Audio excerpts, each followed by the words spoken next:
Bapak coaches sekalian itu banyak, kalau mau ngelatih fisik gampang nih, tinggal lihat aja di YouTube ya, tinggal aja lihat di Facebook, tinggal aja lihat di Instagram, kan bagus-bagus tuh latihan-latihannya. Nah, ini yang menjadi concern saya, kenapa saya mau itu konteksnya kita pelajari dulu sebelum variasi latihannya kita tiru gitu ya.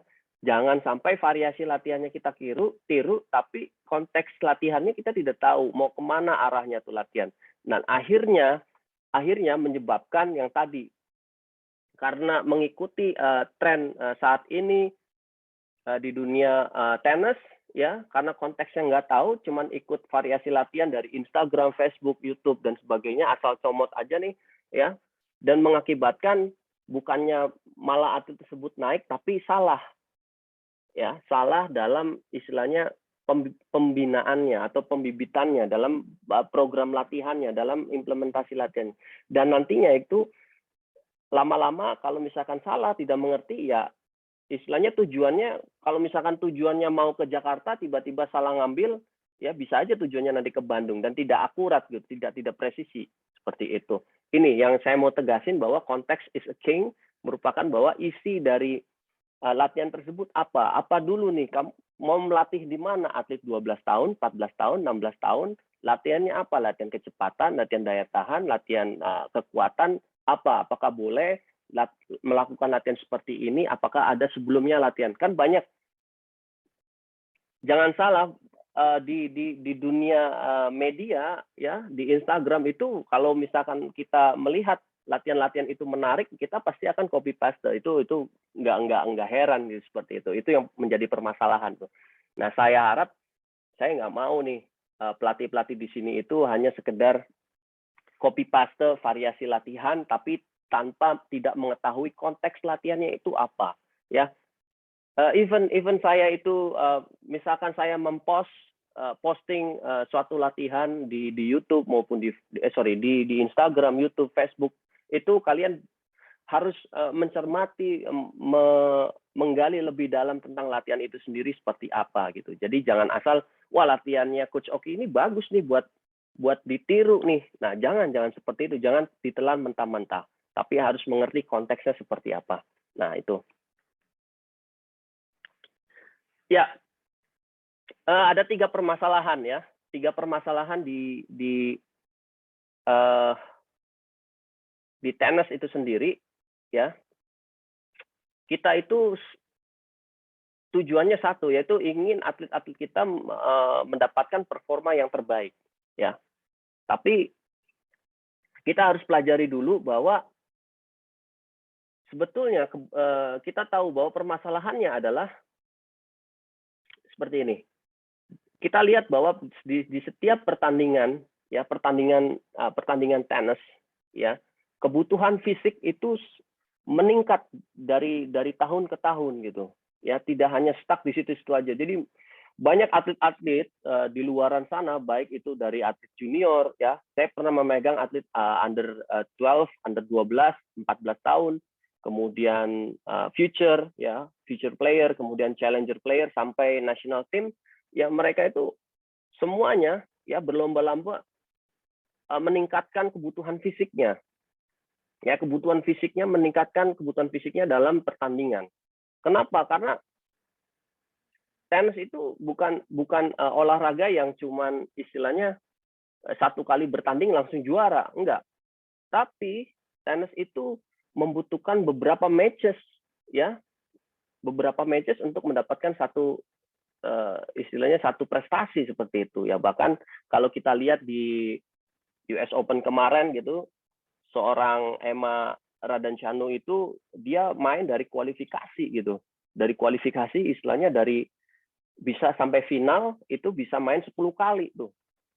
Bagaimana bisa kalau misal si Emma itu tidak memiliki kualitas dan kapasitas fisik yang bagus, bagaimana bisa dia bisa sampai final, istilahnya seperti itu ya. Selalu diingat bahwa pertandingan tenis itu bukan hanya satu kali, tapi dia banyak. Itu dalam satu turnamen. Nah, kebutuhan dalam 1 tahun pemain tenis itu bahkan level profesional itu 20 sampai 25 turnamen dalam 1 tahun. Dia harus ikut pertandingan tersebut ya. Ingat, bukan 1 atau 2 turnamen. Jadi makanya semua atlet-atlet tenis itu berlomba-lomba untuk meningkatkan ya kebutuhan fisiknya seperti itu. Kemudian yang kedua, ini berhubungan dengan kualitas dan kapasitas fisik. Ya tadi ada hubungannya juga. Ketika seorang atlet itu memiliki kualitas dan kapasitas fisik, ya tentu ini tidak terbantahkan bahwa dia akan menjadi superior di lapangan, akan membantu, istilahnya membantu, ya terutama membantu mental dari atlet tersebut, akan lebih percaya diri dan sebagainya. Kalau memiliki kualitas dan kapasitas fisik, percaya diri, terutama di mentalnya. Kemudian dari segi permainan mungkin akan menambah power dia, menambah agility dia, menambah istilahnya movement dia menjadi lebih baik, menjadi lebih kualitas ya dalam bergerak ke kanan, ke kiri ya. Kemudian melakukan volley, kecepatan reaksinya, kemudian service, return ya, itu membutuhkan kualitas dan kapasitas fisik. Ya, kalau misalkan contoh, kalau misalkan seorang Novak Djokovic itu tidak memiliki kualitas ya dan kapasitas fisik yang baik, dia tidak akan mampu dengan usia dia itu bisa sampai dengan level final tersebut. Itu. Kalau misalkan lebih spesifik lagi, kita lihat bahwa yang punya kualitas dan kapasitas fisik ya, yang masih muda, contoh Felix Auger dari Kanada, itu servisnya luar biasa karena dia memiliki power shot yang besar, maka dia bisa memiliki daya ledak dalam servisnya seperti itu salah satunya. Ya, banyak pemain-pemain Eropa itu yang sekarang, yang muda-muda sekarang nih sudah mulai terlihat nih ya, dan ditunjukkan dengan kualitas dan kapasitas fisik, tentu dengan permainan yang agresif, yang lebih menyerang, yang lebih attack ya, dan lebih tahan lama, dan bisa mempertahankan permainannya dari babak awal sampai babak akhir itu dengan kualitas yang tetap terjaga. Itulah yang dinamakan kualitas dan kapasitas fisik. Jadi setiap atlet tenis itu membutuhkan itu. Kemudian selanjutnya adalah kita itu butuh yang namanya atlet yang komplit. Jadi bukan hanya sekedar atlet yang punya pinter dalam teknik, mengolah teknik saja, mengolah atau punya kecerdasan dalam taktikal, kemudian punya kuat mentalnya, tapi juga harus dibarengi dengan fisik tadi, kualitas dan kapasitas fisik yang baik. Jadi mereka itu harus bekerja sama ya untuk meraih performa yang terbaik. Jadi kalau kita atau kita punya anak ya atau punya murid, itu jadikan mereka itu menjadi atlet tenis yang komplit ya, bukan yang hanya sekedar bagus di tekniknya aja, bagus di teknik taktikalnya aja ya, atau bagus di mentalnya, secara mentalnya, tapi harus diasah juga di physical conditioningnya atau di kapasitas fisiknya. Jadi mereka harus menjadi komplit. Nah, untuk mendapatkan performa yang terbaik, kalau di physical conditioning itu atau di latihan fisik itu sebenarnya sederhana, yaitu tingkatin aja building athleticism dan atau athletic capacity-nya. Ya, jadi tingkatin yang namanya athleticism dan athletic capacity. Nah, ini kuncinya untuk mendapatkan performa terbaik seperti itu. Oke. Gambar selanjutnya adalah di sini ada no system ever works alone. Saya percaya ya. Saya percaya bahwa di tubuh kita ya, sebagai seorang atlet tidak ada sistem yang bekerja sendiri. Artinya semua sistem itu saling membantu, saling mengcover satu sama lain ya. Tidak bisa teknik itu bekerja sendiri gitu. Ya, tactical itu bekerja sendiri, nggak mungkin, pasti ada support sistemnya di situ. Tactical bisa dibantu dengan technical yang bagus gitu. Tapi tanpa physical ya, technical dan tactical tidak akan terjadi begitu lama, tidak akan terjadi begitu memiliki kualitas yang dan konsistensi dan sebagainya. Kemudian sama mental juga ya, tanpa memiliki kapasitas dan kualitas fisik yang baik, mental juga akan sedikit up and down tuh. Kalau misalkan punya atlet yang punya fisik yang bagus, kapasitas fisik yang bagus, pasti memiliki mental yang luar biasa ke depannya. Jadi itu membantu. Di samping dia punya mindset, dia punya motivasi, dia punya berhubungan dengan internal dan eksternal di dalam dirinya dia, kebiasaan dia, behavior dan sebagainya. Tapi fisik punya peranan bahwa ketika seseorang itu memiliki atau atlet memiliki kapasitas dan kualitas fisik yang bagus, tentu akan meningkatkan sisi mental dia, seperti itu. Dia akan lebih percaya diri, dia akan lebih tadi kalau lihat Leila itu main Fernandez ya, itu mainnya begitu agresif karena dia memiliki kapasitas dan fisikal yang luar biasa. Ya, jadi no system ever works alone. Saya percaya nih. Jadi makanya saya pelatih fisik ataupun pelatih teknik semuanya harus bekerja sama, satu kesatuan membentuk yang namanya complete athlete itu sendiri ya.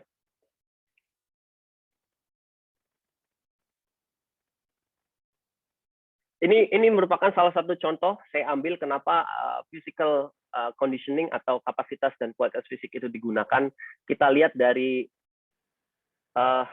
matches dari ini, lihat Daniel Medvedev, kemudian Novak Djokovic, kemudian Emma Raducanu, kemudian Leila Fernandez, itu merupakan matches yang luar biasa tuh dari first round sampai dia final gitu ya, membutuhkan sekitar waktu lebih dari 2 jam bermain sampai mungkin 3,5 jam ya bermain dalam satu matchesnya.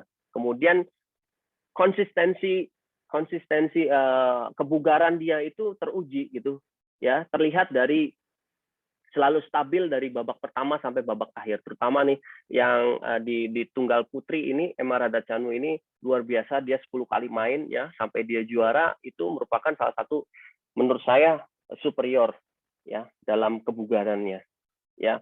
Sekali lagi bahwa yang kita butuhkan di sini bukan seorang Novak Djokovic-nya, bukan Daniel Medvedev-nya, bukan Emma Raducanu-nya atau Leila Fernandez-nya, tapi di dalam mereka itu apa yang mendukung dia supaya dia bisa sampai ke arah situ gitu ya.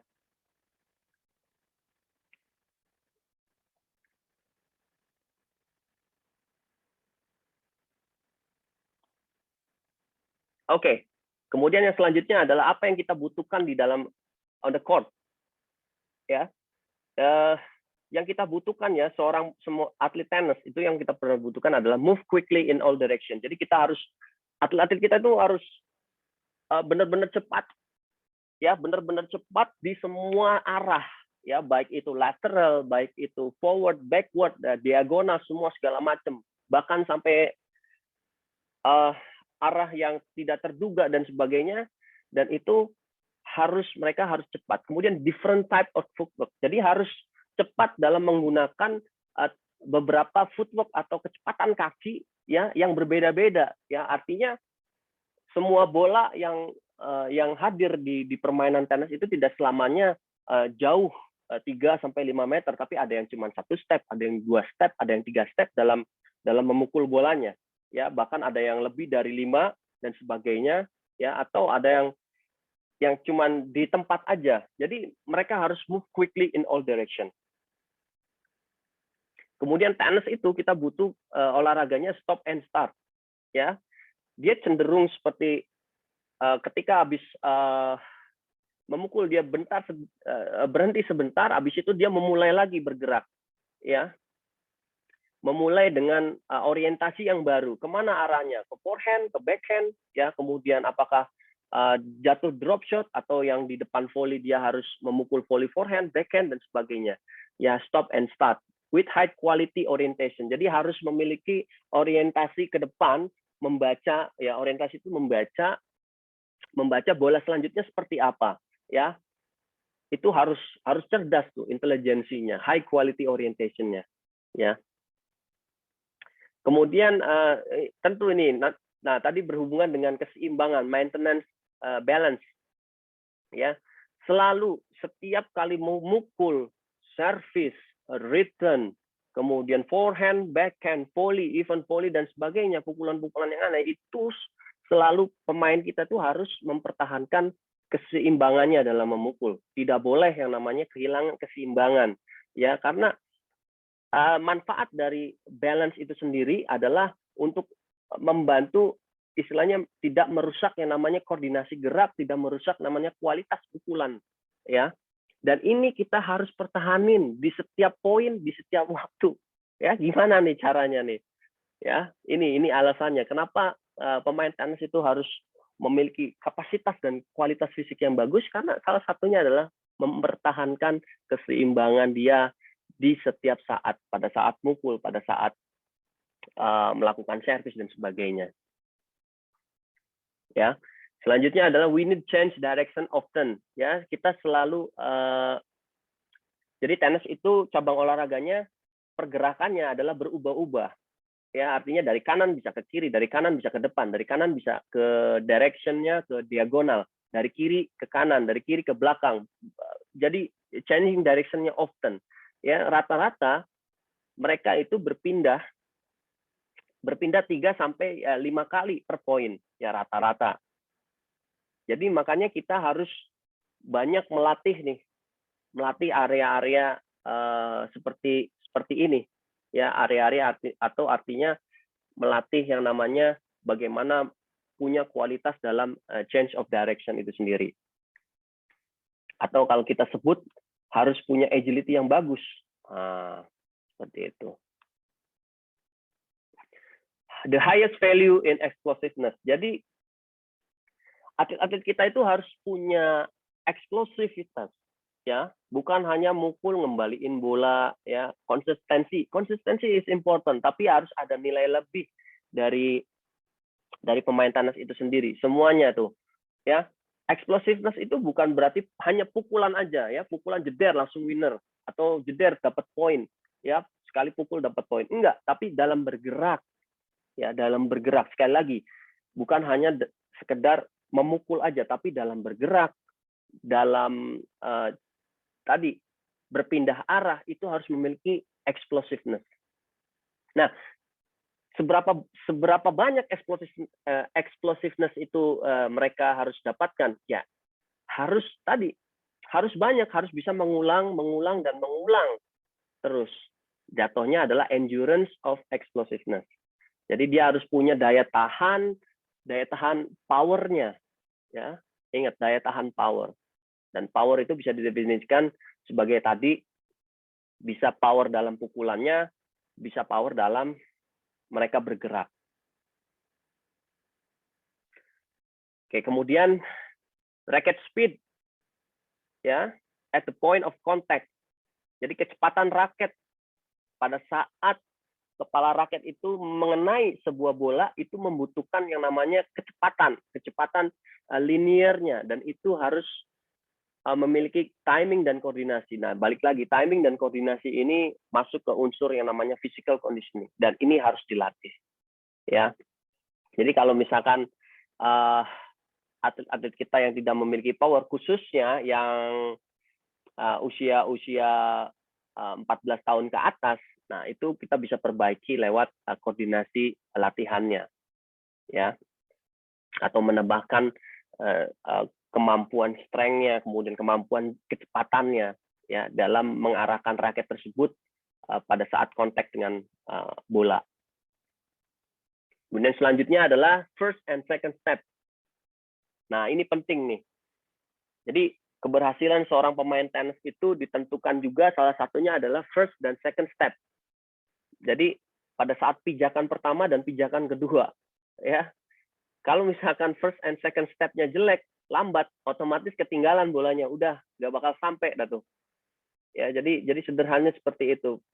Pada saat kita mau bergerak yang pertama kali nih, istilahnya reaksi pertama kali, ya, itu mereka harus memiliki kecepatan, memiliki power di situ, explosiveness di situ, ya. Dan bahkan bukan hanya di satu arah aja, tapi in all direction, ya. Caranya bagaimana? Caranya adalah press into the ground. Artinya kaki harus benar-benar menempel, menginjak bumi, ya, menginjak lapangan dengan baik dan memiliki, balik lagi, physical conditioning di sini berperan ya agar mendapatkan explosiveness.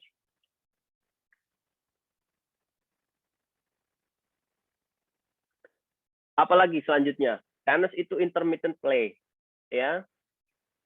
Rata-rata permainannya adalah 3 sampai 10 detik, bisa sampai 5 sampai 25 detik, bahkan lebih dari 30 detik satu poinnya. Nah, makanya kita membutuhkan sebagai seorang pemain tenis ya, baik itu junior, senior, itu harus punya daya tahan. Ya, bukan hanya daya tahan general, tapi daya tahan yang spesifik dia harus punya. Ya, maka dari itu tadi ada klausa, ada pernyataan seperti ini. Kalau latihannya diet long endurance itu baik enggak, coach? Ya, sebenarnya baik. Ya, latihan daya tahan yang bersifat long duration itu baik. Tapi itu fungsinya tidak terlalu spesifik, lebih general, lebih umum. Ya, yang lebih spesifik ke tenisnya itu lebih kepada daya tahan yang bersifat anaerobik ketimbang yang aerobik. Tapi latihan aerobik pun harus kita lakukan, harus kita tanamkan sejak dini karena dia ketika memiliki high value di aerobic endurance secara umum itu akan membantu proses recovery-nya akan lebih cepat. Ya, baik itu setelah permainan atau in between point seperti itu. Tapi kalau tidak memiliki daya tahan umum secara bagus, ya mau gimana lagi, cepat atletnya itu akan cepat ngos-ngosan lah istilahnya. Ya, tapi sekali lagi kalau yang spesifik di tenisnya adalah daya tahan yang lebih bersifat anaerobik karena daya tahan tersebut waktunya singkat dan kemudian membutuhkan effort yang tinggi seperti itu, dan itu rata-rata di situ ya, harus lebih banyak tuh. Makanya program latihan daya tahannya itu nanti jangan lebih banyak yang daya tahan umumnya, tapi lebih banyak daya tahan khususnya seperti itu.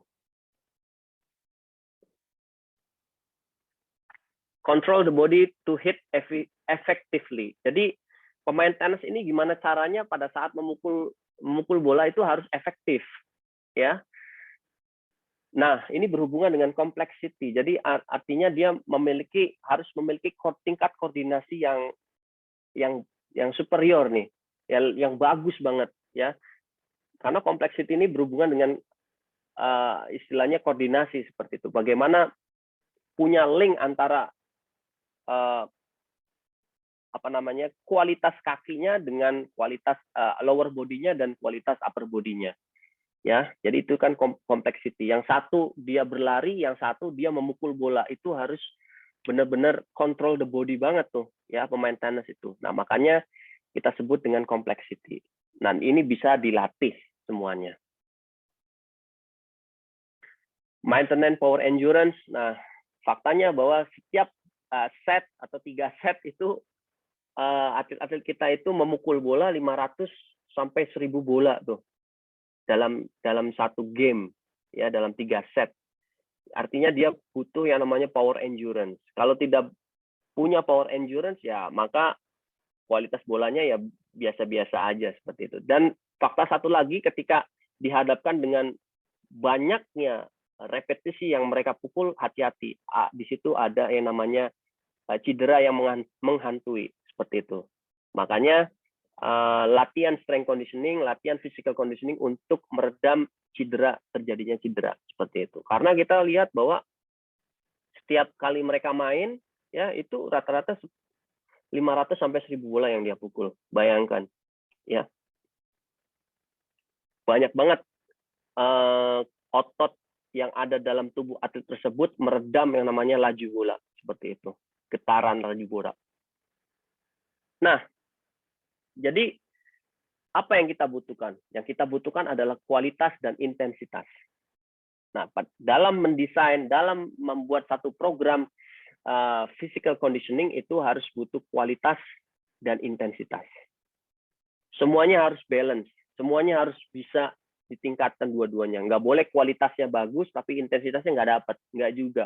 Intensitasnya bagus tapi gerakannya berantakan, itu juga nggak bagus. Jadi mereka harus sama-sama istilahnya sama-sama sejajar seperti itu ya, dari kualitas dan intensitasnya. Dan ini merupakan tugas kita sebagai seorang pelatih untuk memastikan bahwa setiap sesi latihan harus memiliki kualitas dan harus memiliki intensitas, ya. Jadi ini challenge buat pelatih-pelatih sekalian.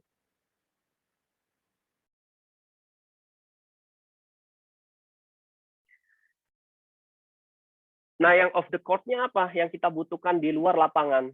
Nah, yang kita butuhkan ini khusus yang buat atlet usia di atas 14 tahun nih. Ya, udah wajib yang namanya punya screening assessment. Ya, jadi minimal masing-masing atlet ya yang kita pegang, yang kita latih, para pelatih harus memiliki data yang namanya data fisiknya secara konkret, secara tertulis dan secara tergambar seperti itu. Karena untuk menunjukkan progres latihan, ya progres latihan dalam satu pembinaan, dalam satu planning perencanaan itu benchmarknya atau kita melihatnya gampangnya lihat dari profil itu sendiri. Nah, jadi saya mau kasih masukan kepada para pelatih nih yang melatih, ya minimal punya yang namanya profil atlet itu sendiri, minimal ada gambaran, ada punya tahu nih seberapa besar daya tahannya, seberapa bagus kekuatannya, seberapa cepat dia berlari, ya seberapa cepat dia memiliki agility, seberapa cepat dia punya reaksi, seberapa besar dia punya daya tahan, kemudian seberapa bagus dia punya flexibility, ya harus punya tuh, ya jangan sampai seperti ini dalam melatih tidak punya gambaran atletnya gitu ya, jadi asal kita ngelatih aja gitu tanpa ada dasar, tanpa ada arah dan tujuan, itu sama aja wasting of time ya, jadi buang-buang waktu tuh. Value ada istilahnya pada saat kalian menyusun suatu program itu gagal, ya udah itu merupakan kegagalan dalam menyusun program. Jadi harus punya tuh yang segi tekniknya dan segi fisiknya kita combine seperti itu. Itu akan ketemu nanti ya. Ingat tapi usianya yang harus udah di atas 14 tahun seperti itu. Nggak usah banyak-banyak ya. 5 item aja. 5 item aja. Jadi punya gambaran seperti itu. Nanti kita akan bahas tuh di lain sesi tentang bagaimana kita mengetahui profil dari masing-masing atlet seperti itu. Oke, sampai sini ada yang mau bertanya? Silakan.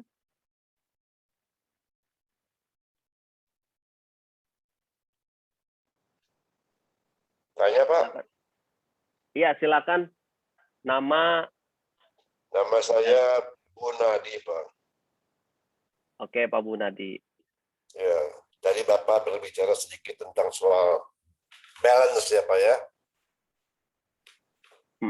Baik, gimana Pak? What is the difference between balance and stability? Oke, jadi perbedaan balance dan stability. Oke. Ada lagi? Nanti setelah ini, Pak. Terima kasih, Pak. Oke, jadi perbedaan balance dan stability itu istilahnya gini. Jadi keseimbangan itu kan mempertahankan equilibrium di dalam tubuh kita. Artinya equilibrium itu selalu harus berada dalam kondisi yang seimbang. Ya, jadi pusat gravitasi tubuh kita itu harus dalam keadaan seimbang. Kalau mau seimbang di tenis ya gampang. Pusat gravitasi kita harus berada di antara kedua kaki kita gitu. Nah, itu akan menyebabkan terjadinya kondisi atlet kita dalam keadaan seimbang. Dan stability, pada saat stability itu lebih ke arah dia lebih mobile, lebih dinamis arahnya ya, stability itu lebih dinamis. Jadi ada satu gerakan yang dia mengharuskan istilahnya keseimbangan dalam memukul, stability dalam memukul dan sebagainya. Dan bedanya sebenarnya hampir-hampir sama sih sebenarnya. Ya cuman masalah bahasa aja. Kalau keseimbangan itu terbagi dua, ada statis, ada dinamis, ada stability, sudah pasti tuh ya. Lebih ke arah dinamisnya seperti itu.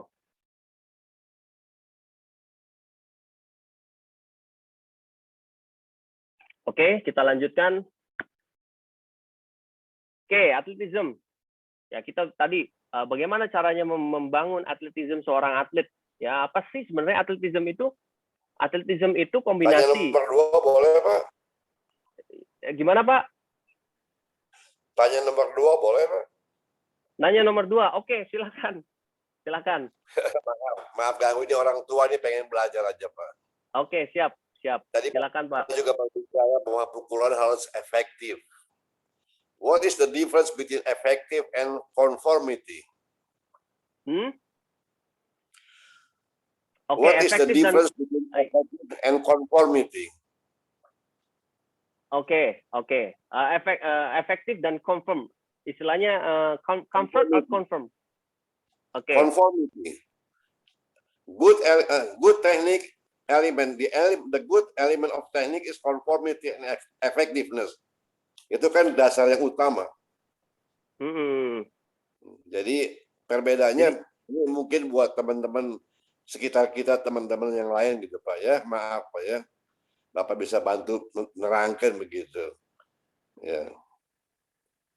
Oke. Terima kasih Pak Bunadi. Ya, terima kasih masukannya. Ya. Jadi bagus banget nih pertanyaannya dari Pak Bunadi. Sebenarnya bukan pertanyaan sih.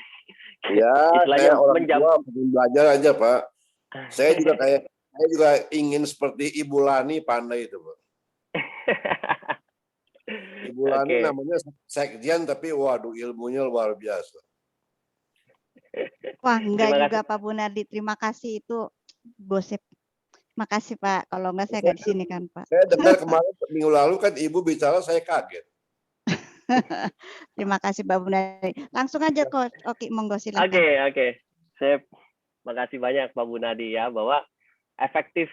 Jadi ini sebenarnya larinya sudah bukan ke physical conditioning ya, tapi udah lebih ke technical aspek. Jadi sedikit ada hubungannya ya, Pak ya.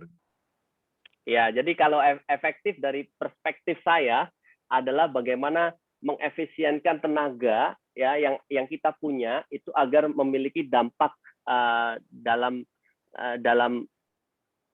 istilahnya dalam bermain tenisnya atau perkenaan bola dengan raket itu agar lebih efisien. Jadi penggunaan sistem energi yang ada dalam tubuh kita gitu.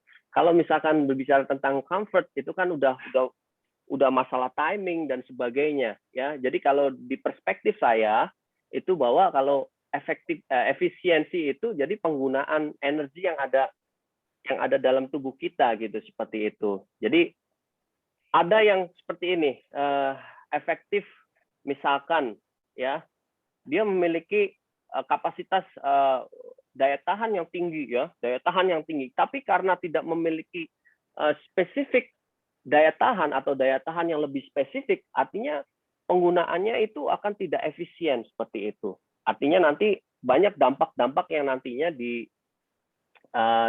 dihasilkan, yang didapat seperti itu. Makanya kenapa di sini harus efektif ya tadi, bukan hanya melatih yang secara generalnya aja, yang umumnya saja, tapi yang spesifiknya itu dilatih dari segi physical conditioning-nya ya, seperti itu. Kalau misalkan comfort itu ya mungkin ada penjelasan pelatih lebih dari segi teknis.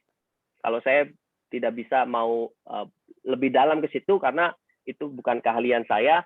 Ya, saya mohon maaf Pak Bunadi, seperti itu. Bapak kan level 2. Level 2 mau sudah lengkap Pak. Iya Bapak, terima kasih. Terima kasih Bapak, sudah bagus lah mengadakan ini semua. Saya juga ikut belajar ya Pak ya. Saya orang tua juga. Saya juga walaupun udah tua ini pengen tetap belajar terus ya Pak ya. Tadi kata apa? Jadi apa tadi keterangannya terima kasih Pak ya. Jadi mungkin kalau saya boleh tambahkan itu soal tentang effectiveness itu kan soal consistency resultnya. Kalau efektif, kalau conformity itu soal efisiensinya. Jadi biomechanics-nya gitu. Itu ada two elements, the good technique itu tergantung dari dua elemen ini. Itu yang saya tahu sedikit Pak ya. Oke Pak, terima kasih Pak. Oke, baik Pak Bunadi, terima kasih banyak. Boleh bertanya? Boleh bertanya? Ya, silakan Pak. Iya, terima kasih. Saya Bukhardi, salah satu coach di Provinsi Bengkulu. Oke. Ya, kebetulan di bidang pembinaan Tank Profile di Bengkulu. Dan saya ini juga pelatih tua, ya, yang zamannya dulu tuh ada sertifikatnya namanya instruktur, pelatih dasar, tingkat dasar. Sekarang sudah berubah menjadi ITF level. Dan saya juga sampai ikut pelatihan untuk play and stay waktu di Malang. Alhamdulillah lulus. Jadi karena saya produk pelatih tua, otomatis selalu ingin mengupdate informasi yang lebih baik. Kebetulan saya sekarang nge-coach hanya untuk usia 30 tahun ke atas. Rata-rata itu hanya sekedar menyalurkan hobi, dan rata-rata itu pegawai negeri. Mungkin untuk physical conditioning bagi murid-murid tenis di usia yang 30 tahun ke atas, mungkin ada semacam rekomendasi. Bila mana ada, itu saya sangat butuhkan, karena mungkin akan berbeda dengan penanganan anak-anak junior. Jadi kalau sekiranya ada rekomendasi untuk physical conditioning bagi anak murid yang usianya dewasa ke atas, saya sangat membutuhkan itu. Terima kasih, Coach. Assalamualaikum warahmatullahi wabarakatuh. Waalaikumsalam warahmatullahi wabarakatuh. Terima kasih Pak Barkah ya, Coach. Jadi gini, ya memang betul. Jadi melatih physical conditioning buat junior atau high level atau pro level dengan yang tadi yang senior level itu memiliki perbedaan ya, dan tujuannya berbeda pasti. Jadi yang anak-anak bukan yang anak-anak, sorry, yang orang tua yang atau istilahnya disebut kita veteran ya, veteran seperti itu lebih fokusin untuk kebugaran. Ya, kebugaran atau menjaga kesehatan seperti itu ya. Menjaga kesehatan itu ya tadi caranya dengan dia latihan rutin saja ya, dengan latihan rutin tenis ya, dengan intensitas yang baik itu sudah membantu mempertahankan kebugaran yang dia punya seperti itu. Tidak usah lagi hal-hal aneh yang ibaratnya kita tekanin itu, harus ditambahin strength-nya, harus dibagusin daya tahannya, harus dikencengin larinya seperti itu nggak perlu. Jadi hanya perlu kebugaran saja. Kecuali kalau si atlet tersebut atau istilahnya bapak-bapak dan ibu-ibu itu mau ada tujuan lain, istilahnya mau masih pengen greget nih, istilahnya pengen membuilding massa ototnya dan sebagainya, itu mungkin programnya akan berbeda juga seperti itu. Ada yang harus diperhatikan ya. Jadi sebenarnya difokusin di kebugarannya aja ya.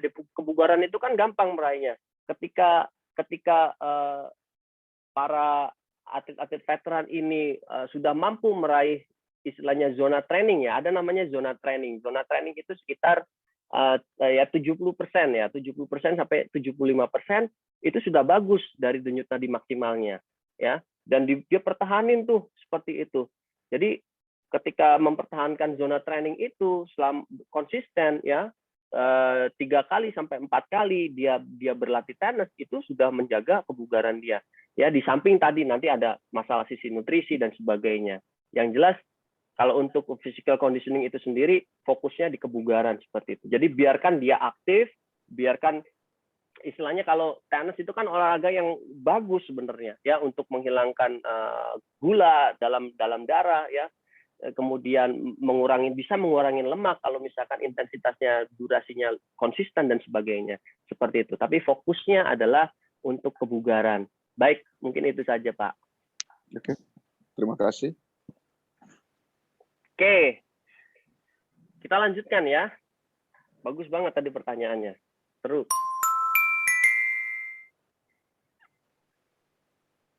Jadi yang kita butuhin adalah atletism. Atletism itu apa? Ya, jadi kombinasi dari beberapa kemampuan biomotor yang menggambarkan karakteristik seorang atlet. Ya, jadi ketika atlet itu memiliki potensi, ya, potensi yang baik, maka pasti kemampuan biomotornya akan tinggi seperti itu. Ya, kemampuan biomotor itu apa nanti ya kita jelaskan ke depan. Kemudian selanjutnya adalah kemampuan untuk melakukan berbagai gerakan berulang kali dengan presisi dan percaya diri di dalam berbagai situasi kondisi. Ya, kemudian dibentuk oleh 5 komponen utama yang membentuk fisik secara seimbang dan saling berhubungan. Jadi atletisme itu tidak jauh-jauh dari 5S. Nanti saya akan jabarkan. Nah, ini program Strength and Conditioning, saya singkat aja, saya singgung aja bahwa program Strength and Conditioning itu salah satu instrumen atau alat untuk meraih performa di dalam lapangan dengan memproteksi sistem otot untuk mencegah timbulnya cedera. Dan berdasarkan keilmuan secara fisiologi, anatomi, biomekanika, kemudian data, kemudian ada psikologi dan nutrisi seperti itu. Ya, jadi dia studi tentang gerak dasar untuk meningkatkan performa seperti itu. Intinya seperti itu. Jadi tidak jauh-jauh dengan yang namanya berhubungan dengan gerak dasar. Ya.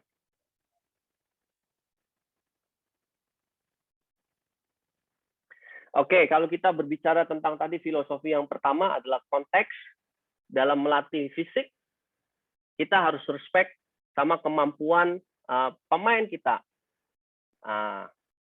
Jadi tadi yang Coach Barkah ini pertanyakan, kalau melatih veteran gimana? Ya harus sesuai dengan program porsinya veteran gitu. Apa gitu. Jangan ketika kita ngelatih veteran tapi pakai program fisik yang bersifat high performance atau pro player, ya nantinya nggak bakalan bagus gitu. Jadi kita harus respect sama kemampuan player. Apa sih yang dinamakan respect? Jadi harus tahu atlet kalian yang kita latih itu di mana gitu, usia berapa ya. Kemudian tadi yang pada waktu awal-awal kita berdiskusi bahwa sudah masuki masa pubertas atau belum, seperti itu. Nah, nantinya kalau misalkan kita sudah analisa itu semua, kita akan menjadi lebih hati-hati dan lebih tepat dalam membuat satu program physical conditioning gitu. Jadi jangan sampai pada saat belum waktunya pubertas, kemudian difokuskan latihannya kepada salah satu latihan yang tidak sesuai dengan development age-nya dia atau usia kembangnya dia gitu. Itu yang pertama. Kemudian gini, setiap anak, setiap atlet itu memiliki tadi daya tangkap latihan yang berbeda-beda, kondisinya yang berbeda-beda. Kemudian mereka itu intinya setiap atlet itu mereka memiliki karakteristik berbeda-beda ya. Ada yang cepat, dikasih latihan A dia langsung cepat tanggap, ada yang dikasih latihan A itu lambat, dia butuh proses pengulangan, ada yang butuh proses pengulangannya beberapa hari, seperti itu. Itu kita harus maklumin gitu. Kita harus sabar dalam terus mendevelop atlet tersebut gitu ya. Jadi setiap anak ini punya daya tangkap yang berbeda-beda dengan cara yang berbeda-beda dan situasi yang berbeda-beda. Ada yang cuma dikasih kita ngomong sedikit dia langsung paham, ada yang dikasih contoh dulu baru dia bisa, ada yang udah dikasih omongan, dikasih contoh masih belum ngerti juga ada ya. Jadi respect-nya itu yang harus kita pelajarin juga. Jadi karakteristik dari anak tersebut itu. Dan ini kita singgung sedikit tentang PHV atau peak high velocity. Jadi ketika anak ini sampai dengan PHV atau peak high velocity itu kita harus hati-hati nih dalam memberikan satu porsi latihan gitu. Ya. Dalam keadaan PHV ini ada kondisi-kondisi tertentu yang anak-anak itu mengalami keterbatasan ya, keterbatasan dalam gerakannya, bukan kerusakan, artinya imbalances dari kognitifnya dan sebagainya karena sedang masa pertumbuhan, makanya itu akan sedikit lebih susah dan kita harus bisa memahamin gitu. Dan PHV ini terbagi menjadi dua. Yang pertama perempuan dan laki-laki itu berbeda usianya. Kalau rata-rata yang perempuan itu usianya di 12 tahun ya tumbuh kembangnya. sangat tinggi, atau peningkatan tinggi badannya itu di usia 12 tahun. Ketika laki-laki itu di usia sekitar 13 sampai 14 seperti itu. Jadi harus kita tahu tuh karakternya, ya. Jadi jangan dimarahin nih coach kalau latihan fisik nggak mau segala macam, sakit. Nah, kadang ada yang ngerasain latihan fisik terus sakit, ya. Bukan berarti memang ada beberapa misalkan programnya bisa salah atau programnya nggak tepat seperti itu. Itu juga bisa menjadi kendala tuh pada saat atlet tersebut di masa PHV ini, ya. Kemudian yang garis merah itu adalah fundamental, dan latihan fundamental ini istilahnya latihan-latihan yang bersifat dasar dan latihan-latihan yang bersifat karakternya yang umum, ya. Jangan terlalu diberikan latihan-latihan yang bersifat sudah apa istilahnya junior players atau high performance player, bahkan pro player, tapi berikan latihan-latihan physical conditioning-nya yang umum-umum saja dulu seperti itu. Kalau di PSV boleh tuh udah masuk latihan banyak hal.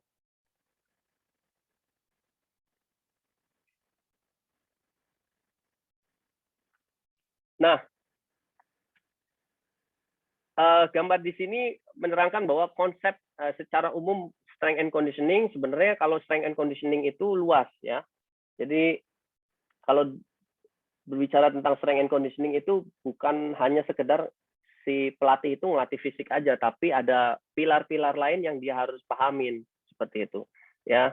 Jadi bukan hanya ngelatih fisik aja, tapi 5 konsep ini seperti assessment dan tes atau tes pengukuran, kemudian ada monitoring, ada evaluasi, kemudian ada latihan pemulihan dan sedikit pemahaman nutrisi, kemudian ada dia harus bisa planning dan periodisasi, dan yang pastinya ada physical conditioning, latihan fisik itu sendiri. Jadi tugas dari seorang pelatih strength conditioning itu sebenarnya banyak, tapi kadang di kita itu sedikit istilah batasannya, karena dibatasi taunya kalau pelatih fisik yang latihnya fisik aja. Ternyata sebenarnya luas gitu. Kalau kita mau belajar lebih dalam tentang strength and conditioning seperti itu. Nah, ketika latihan strength conditioning tentunya tidak jauh. Tadi kan kita membahas tentang metode, ya. Metode apa sih yang kita pakai?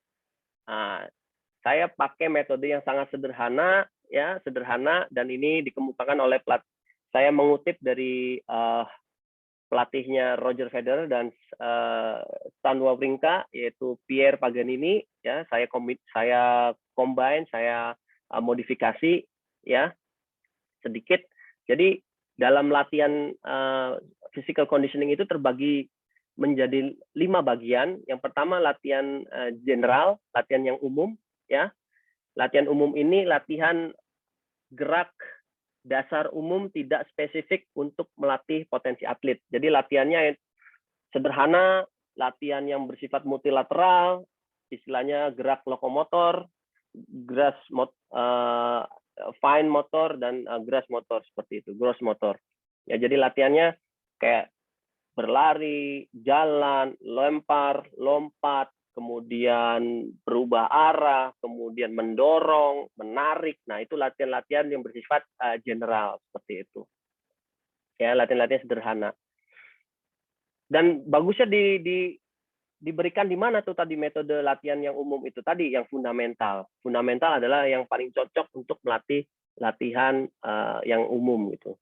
Selanjutnya adalah latihan oriented. Oriented ini gerakan latihan berdasarkan kemampuan kondisional dan faktor fisik yang mirip dengan karakteristik cabang olahraganya. Artinya gerakannya harus bukan similar, tapi harus sesuai dengan karakteristik cabang olahraga tenis gitu. Karakteristik cabang olahraga tenis itu seperti apa? Yang tadi yang saya sebutkan sebelumnya.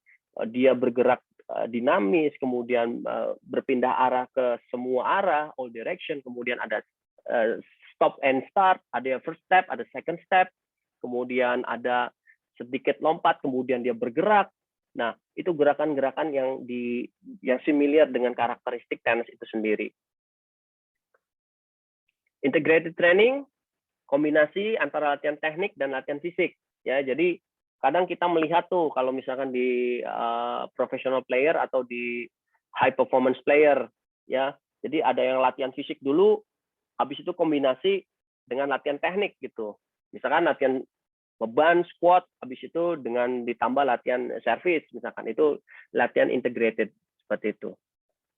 Kemudian specific training, kalau berbicara tentang specific training ya udah, specific training adalah tenis itu sendiri. Jadi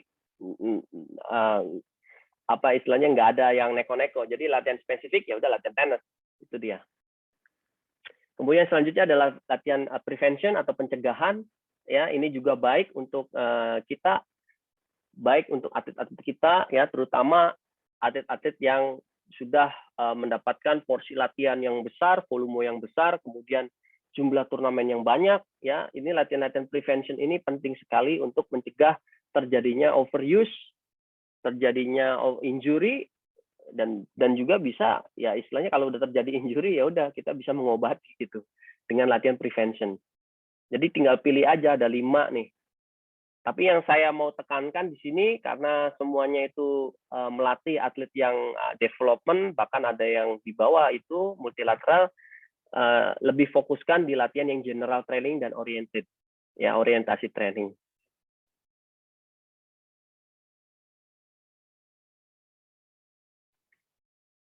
Nah, dalam planning dan periodisasi, kita juga harus melihat bahwa konsep long-term athlete development, pembinaan atlet jangka panjang ini harus selalu diterapin ya, jangan loncat-loncat nih.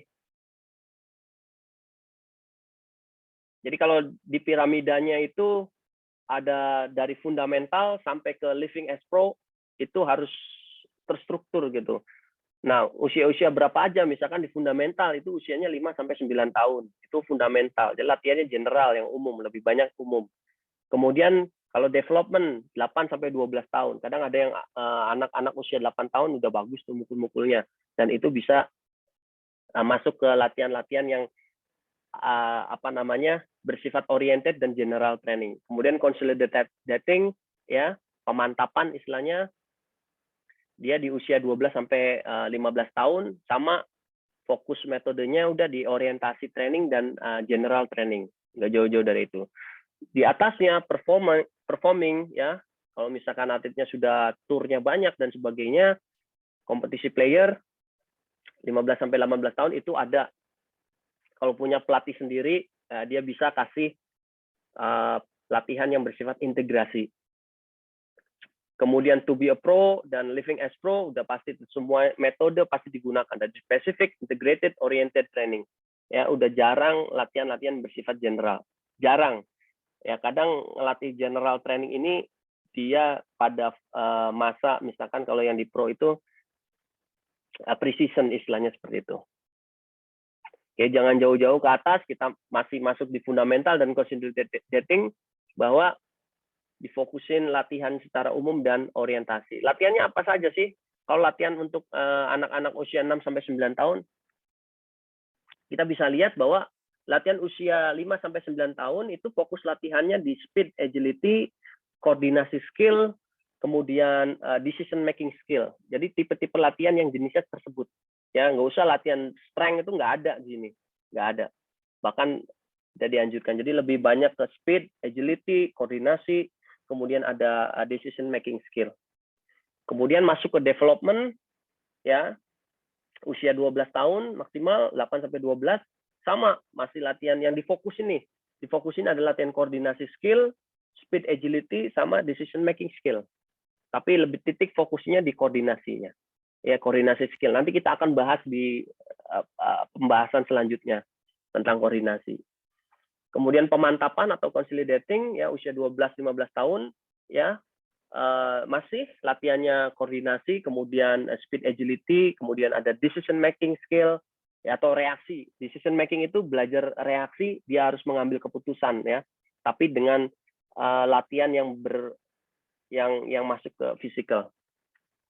Kemudian ada latihan daya tahan. Nah, di sini sudah diperkenalkan nih latihan daya tahan. Kemudian basic strength atau latihan kekuatan-kekuatan yang bersifat basic, dasar seperti itu.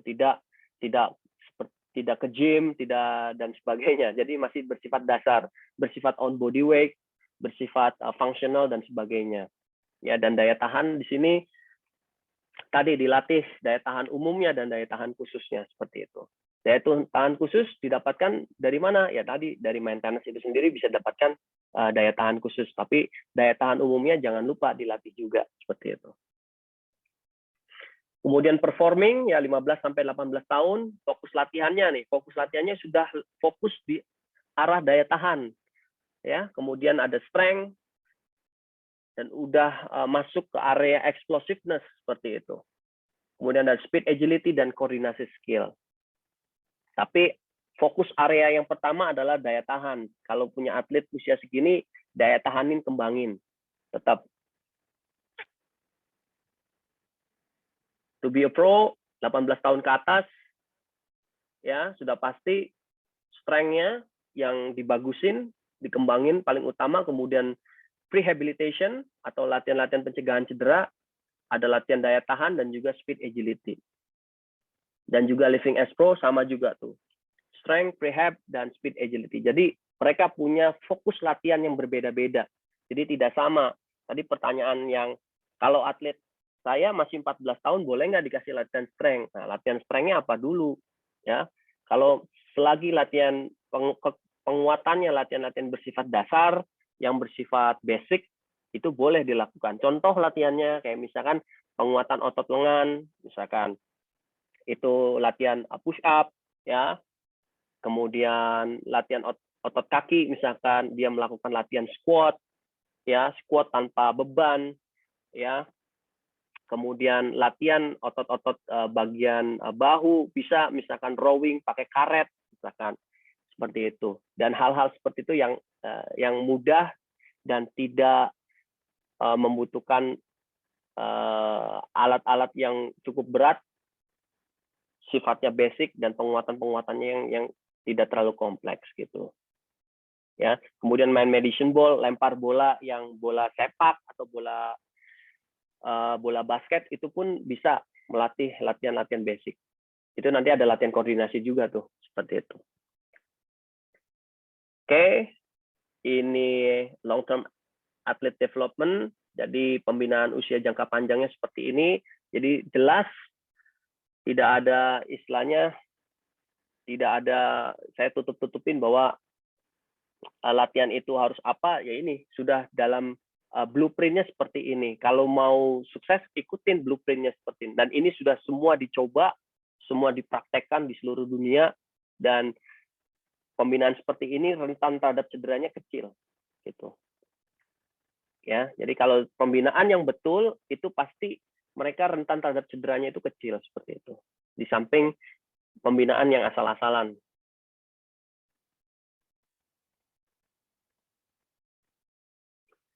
Oke, tadi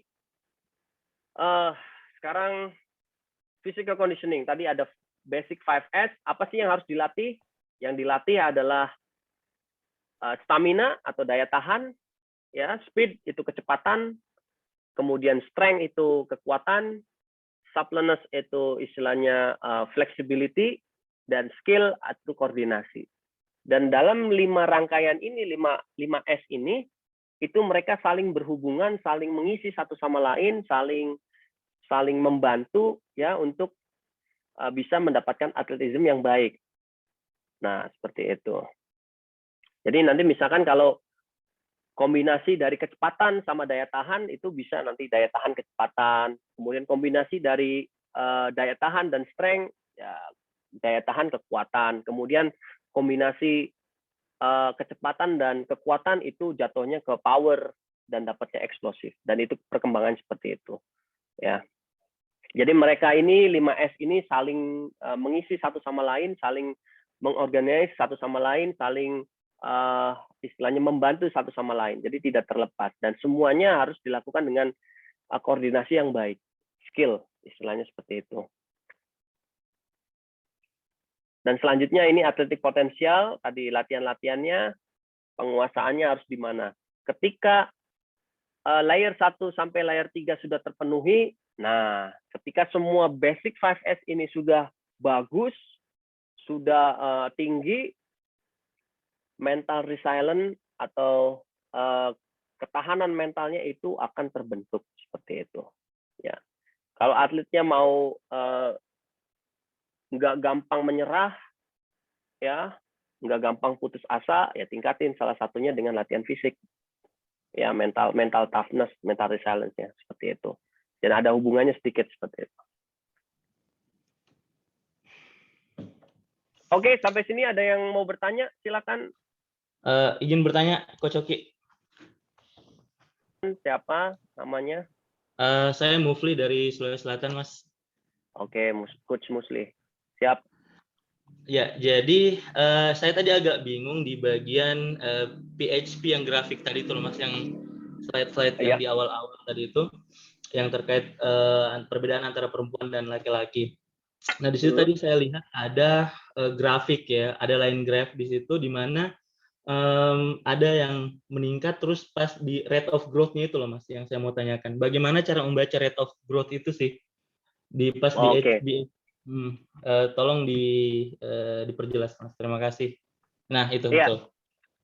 Iya, jadi terima kasih pertanyaannya. Jadi ketika grafiknya itu lagi tinggi, berarti PHP-nya lagi tinggi. Jadi peningkatan velocity atau si anak ini dalam tahun itu tinggi badannya naiknya itu sangat tinggi gitu, ya, bisa sampai beberapa senti, ya, bukan cuma 1-2 senti, tapi bisa bahkan sampai 10 senti itu.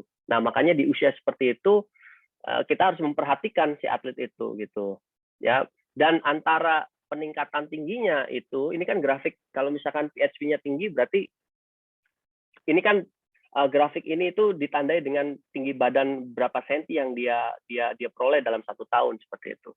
Dan laki-laki dan perempuan itu berbeda di usianya gitu. Usia dalam arti kalau 12 tahun itu buat perempuan yang pasti dia akan dapat tinggi badan yang cukup eksponensial istilahnya, cukup naiknya cukup cepat itu di usia 12 tahun. Kalau laki-laki di usia 14 tahun dia baru naiknya paling tinggi seperti itu. Mungkin itu coach cara bacanya. Jadi yang tinggi itu grafik itu senti seperti itu. Oke, jadi bukan di sini kan dibagi dalam 3 warna ya coach ya. Ada yang merah, hijau, kemudian yang abu-abu. Nah, yang di hijau, yang di warna-warna ini apakah memang kita fokusnya seluruhnya melatih itu ataukah seperti apa? Karena kalau kita lihat di females untuk yang di abu-abu, yang di bagian abu-abu ini itu tidak ada lagi pelatihan speed, kemudian skill, supplements, itu fokusnya memang apakah tidak dilaksanakan lagi? Padahal ini kan dari jangka waktu umurnya bertambah, Mas. Kayak gimana tuh? Ya, jadi oke, benar. Pertanyaannya bagus diskusinya. Jadi gini, ini sebagai gambaran awareness terhadap kita sebagai pelatih. Pertama awareness dulu. Jadi gambaran bahwa kita jangan sampai salah melatih ini dulu, ya. Nah, di usia PHP ini dia itu ada bagian-bagiannya yang ibaratnya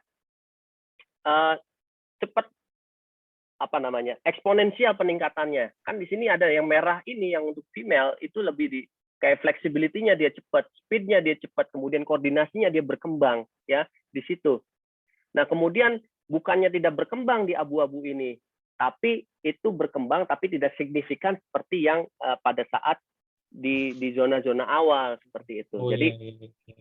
Jadi seperti itu bacanya, ya. Ini hanya gambaran bahwa ini aware kita sebagai seorang pelatih, kita harus tahu nih tumbuh kembangnya itu lagi di mana gitu, dan dicocokin dengan program latihannya seperti itu. Jadi jangan asal ketika dalam masa masih tumbuh kembang yang bagus, misalkan di females yang fundamental, dia lagi tumbuh kembang yang bagusnya di speed, suppleness, sama skill, dia latih strength-nya, yang nggak masuk dong. Ya, artinya tidak berjalan dengan baik. Harusnya latihan fundamental ya latihannya udah skill, speed, sama flexibility gitu. Itu lebih mengena, bahkan lebih nantinya meningkatnya akan lebih eksponensial seperti itu. Jadi cara bacanya seperti itu. Terima kasih banyak, Coach. Nanya, Coach. Iya, silakan. Lani. Iya, Ibu, silakan. Enggak, barusan berarti kan itu kalau saya nggak salah tangkap ya, yang Oki bicarakan itu pada saat growth spurt, ya apa bukan? Tinggi badan betul. Naik dengan cepat, growth spurt kan? Betul. Oke. My understanding, correct me if I'm wrong ya. Kalau pada saat growth spurt itu memang harus lebih hati-hati karena kan sebetulnya pada saat growth spurt itu banyak otot-ototnya atau ligamen-ligamennya atau bones-nya itu belum settled ya karena ada growth spurt-nya itu. Benar nggak? Benar kan seperti itu Betul, kalau nggak salah. Oke. Nah, pada saat itu bukannya kalau ada kecenderungan bisa cedera ya karena belum settle kalau pelatihannya salah. Jadi sebaiknya kalau lagi masa-masa growth spurt ini latihannya seperti apa? Apakah intensitasnya dikurangin? Karena tadi kan ada kalau pas lagi ini fasenya merah berarti speednya lebih bagus. Itu balance-nya gimana gitu? Apakah perlu ke dokter dulu untuk melihat dia berkembangnya di sini di X-ray dulu atau gimana? Idealnya seperti apa supaya walaupun kita menghindari cedera tapi juga fase dia berkembang itu bisa optimum. Balance-nya di mana? Makasih, Coach. Ya, terima kasih Ibu Lani. Ya, pertanyaan bagus nih. Jadi ada hubungan tadi growth spurt. Jadi istilahnya semua fungsi dalam tubuhnya itu memang belum paten, belum ini masih tumbuh kembang. Artinya di situ rentan terhadap cedera gitu. Nah, makanya saya bilang di sini adalah awareness kepada kita semua bahwa hati-hati dalam memberikan satu program latihan gitu ya. Jadi pemilihan latihan yang cocok ya untuk atlet usia, misalkan katakanlah yang di fase hijau ini merupakan titik di mana si atlet ke depannya ini akan jadi bagus atau dia akan cedera selama-lamanya. Nah, itu. Nah, makanya kita harus aware. Nah, pemberian latihan seperti apa yang baik dan disesuaikan gitu dengan tadi porsinya yang di sini. Kami misalkan di masa PHV itu ada masih di latihan speed, kemudian ada stamina, daya tahan, dan kemudian ada strength. Tapi porsinya, istilahnya intensitasnya jangan terlalu yang benar-benar berlebihan gitu, over dan progresif.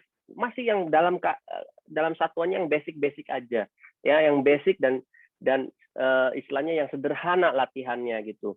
Ya, tadi disesuaikan dengan tadi latihan-latihan apa aja yang mendukung dia untuk menjadikan program yang proper, yang baik dan aman seperti itu. Di samping tadi memperhatikan jumlah volume latihannya dan intensitas. Dan yang perlu diketahui bahwa pada saat masa ini ya kita jangan terlampau sebagai seorang pelatih jangan terlampau menggebu-gebu gitu. Istilahnya saya mau kamu bisa habisin segini gitu. Ya tadi saya mau kamu program latihan ini harus habis misalkan latihan-latihan daya tahan misalkan ya, latihan-latihan stamina misalkan kamu harus misalkan skipping berapa ribu seperti itu. Tapi si atlet tersebut itu pada masa ini misalkan mengalami kendala, misalkan ada kendalanya di tengah perjalanan kita memberikan program. Nah, itu harus hati-hati dan tidak boleh sembarangan memberikan. Seperti itu. Kalau misalkan ada satu gangguan, ada satu distraction yang memungkinkan si atlet tersebut itu istilahnya nggak bisa lagi melanjutkan program latihan, ini jangan dipaksa seperti itu. Ya, jadi ya makanya harus hati-hati di usia-usia krusial, ya usia-usia krusial. Pemilihan latihan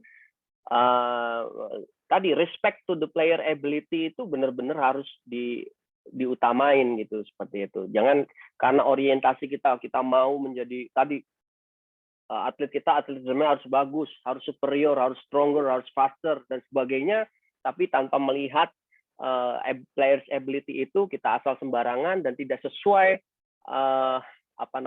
program yang kita berikan, akhirnya terjadi tadi bisa kita melihat bahwa pada saat perkembangan ini kan ada tanda-tandanya keseimbangannya tidak mengalami gangguan, kemudian ada keterlambatan dan sebagainya. Itu bisa ada ciri-cirinya di PHV itu seperti itu. Mungkin seperti itu Ibu Lani.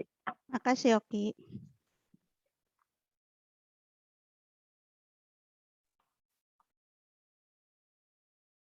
Oke. Alright. Oke, ini sekarang cara membuat programnya. Nah, cara membuat programnya ini sama seperti kita lihat di chart atau di gambar di saya punya presentasi, ya, bahwa ini seperti layaknya seperti box. Jadi tiga dimensi, ya 3 dimensi. Cara membuat program physical conditioning-nya ya. Jadi di situ ada panjang, lebar, sama tinggi. Nah, kita yang pertama harus tahu dulu nih, yang mau dilatih apa, physical ability-nya, yang panjang. Apa mau latih speed-nya, mau strength-nya, mau stamina-nya, mau flexibility-nya, atau mau latihan koordinasinya. Itu pilih salah satu. Kemudian tentukan metodenya. Metodenya apa? Mau metode yang general atau metode yang orientasi? Atau ketiga, yang tiga selanjutnya. Kemudian pilih intensitasnya, ya, intensitinya, ya. Apakah learn atau develop atau perform? Jadi mereka ini berbeda-beda. Kalau yang tahap tingkat 1 itu yang masih learn, masih belajar, ya. Jadi latihannya tuh cenderung yang gampang banget, masih perlu proses pembelajaran. Kalau develop dia udah progresifnya naik. Kemudian kalau yang perform dia naik lagi itu progresif latihannya. Jadi berbeda-beda nanti hasilnya, contoh latihannya akan berbeda-beda. Nah, ini contoh bentuk latihan yang umum, ya. Di sini ada kayak latihan start, lari, kemudian berhenti, kemudian ada akselerasi, terus latihan deselerasi, ada jogging, ada hopping, ada skipping, rolling, sliding, dodging, ya, menghindar, kemudian ada bounding, lompat kecil, ada reaksi, ada squatting, ya, latihan seperti latihan duduk, kemudian ada hinge, menekuk, posisi hips, ada pushing atau mendorong, ada pulling, narik, ada jumping, lompat, ada catching, nangkap, throwing, melempar, ada rotating, ya, berputar, grab, ya, kayak istilahnya mencengkram, ya, kemudian ada kicking, lifting, banyak. Ini bentuk latihan yang umum. Kemudian bentuk latihan orientasi di tenisnya apa? Tadi change direction, kemudian dissociation upper and lower body. Jadi dia penggunaan habis lari, habis itu menggunakan medicine ball throw misalkan. Itu kan jadi lower body-nya ngelakuin apa, upper body-nya ngelakuin apa.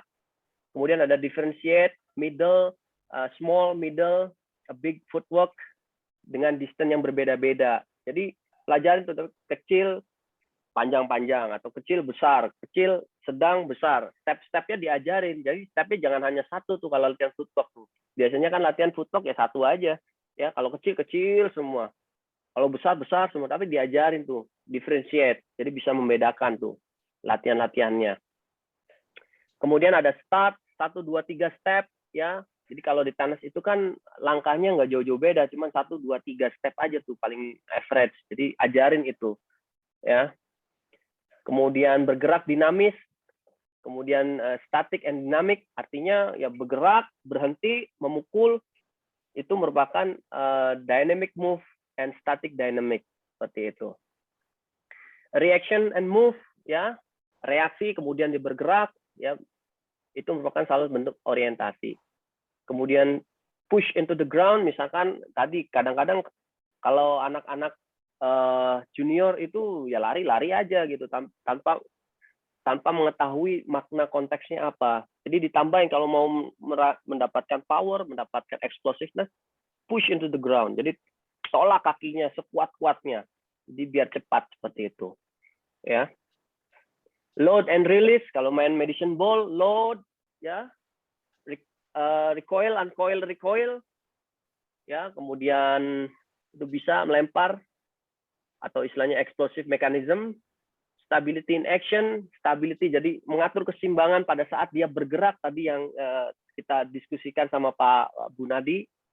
Ya, itu merupakan salah satu hal yang penting gitu, stability in action. Peripheral movement, kemudian strength and power sudah pasti, power endurance tadi mempertahanin, ya, contact time as fast as possible. Jadi pada saat belajar lompat itu jangan lambat, jadi harus benar-benar lompat cepat gitu. Jadi nggak boleh lambat kalau misalkan latihan-latihan orientasi, ya. Jadi benar-benar digunain explosiveness-nya. Nah, ini merupakan salah satu bentuk latihan orientasi secara description, ya, dijelasin aja. Nah, kenapa saya fokusin di sini? Karena pada saat memiliki general athletic potential dan koordinasi capacity, kemudian oriented athletic potential, ini akan membentuk tennis specific potential itu sendiri. Artinya, latihan physical conditioning ini bisa membantu memperbaiki satu hal yang tidak mungkin secara teknikal tidak terlihat gitu, ya.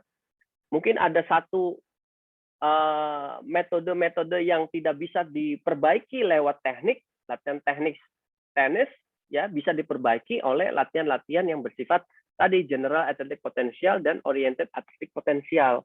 Dan itu merupakan satu kesinambungan bahwa dua hal ini harus benar-benar dilakuin. Jadi jangan sampai latihan itu bersifat general aja, umum aja, itu nggak bagus tuh.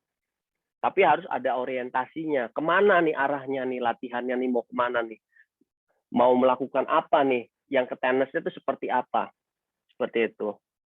Ya, apakah melatih ayunannya? Apakah melatih tadi crossover step-nya? Ya, lateral step-nya, kemudian skier step-nya. Itu kan orientasi athletic potential seperti itu, dan itu akan membantu nanti ke depannya adalah tennis specific potential pada saat movement gerak. Jadi dua hal ini yang kita harus kombinasikan antara general dan orientasi athletic potential ya untuk membentuk tennis specific potential seperti itu ya. Jadi bukan hanya satu, saya tidak merekomendasikan satu metode aja, tapi ada dua, minimal dua, yang orientasi dan general. Itu yang kita harus kombinasikan. Oke, ini panduan untuk latihannya. Jadi usia 5-9 tahun, kita bisa lihat latihan tenisnya misalkan 1-2 kali dalam jam ya. Kemudian fisiknya 1-2 kali, kemudian 8-12, 4-8 jam, fisiknya bisa 2-4 jam dalam 1 minggu, dalam jam, kemudian 12-15, 8-12 jam latihan tenisnya, kemudian fisiknya 4 jam, 15-18, 12-16 jam kebutuhannya, kemudian fisiknya 4-6 jam, dan 18-21, usia 18 tahun sampai 21, latihan tenisnya itu rekomendasinya 16-20 jam, dan latihan fisiknya 6-8 jam. Dan membedakan adalah pada saat usia 5-12 tahun ini harus ada cabang olahraga selain tenis. Saya mau tanya, kira-kira cabang olahraga apa aja yang harus dilakukan oleh pemain tenis untuk tadi prinsip multilateral development? Kira-kira ada yang tahu nggak? Futsal plus gimana tuh? Futsal. Ada lagi? Basket saya kira ya. Basket. Ada lagi? Atletik, Coach. Oke, yang pertama adalah atletik. Oke, selanjutnya ada lagi?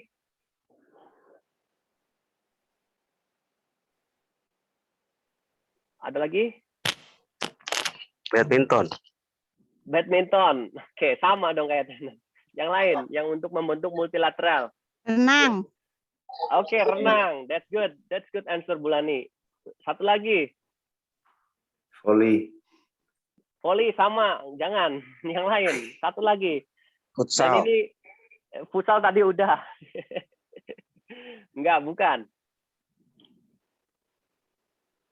Oke. Cycling.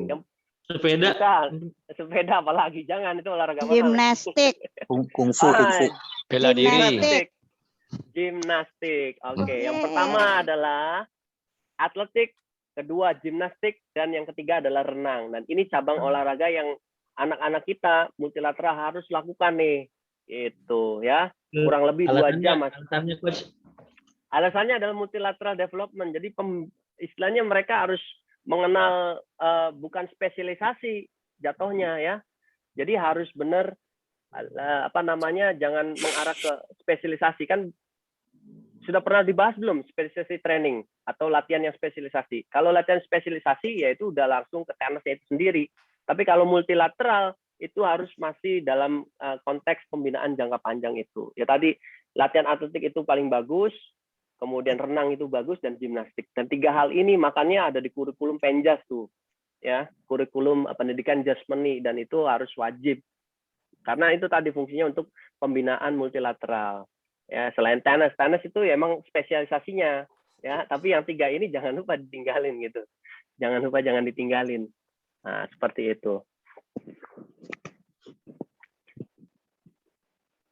Oke, ini panduannya.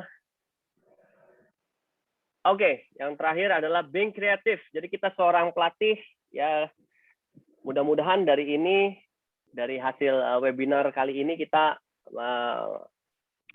lebih kreatif lagi dalam mendesain satu program latihan, ya, lebih kreatif lagi dalam membuat satu perencanaan, ya, agar tadi tujuan yang tercapai lebih spesifik, lebih tepat, dan lebih mantap, istilahnya seperti itu.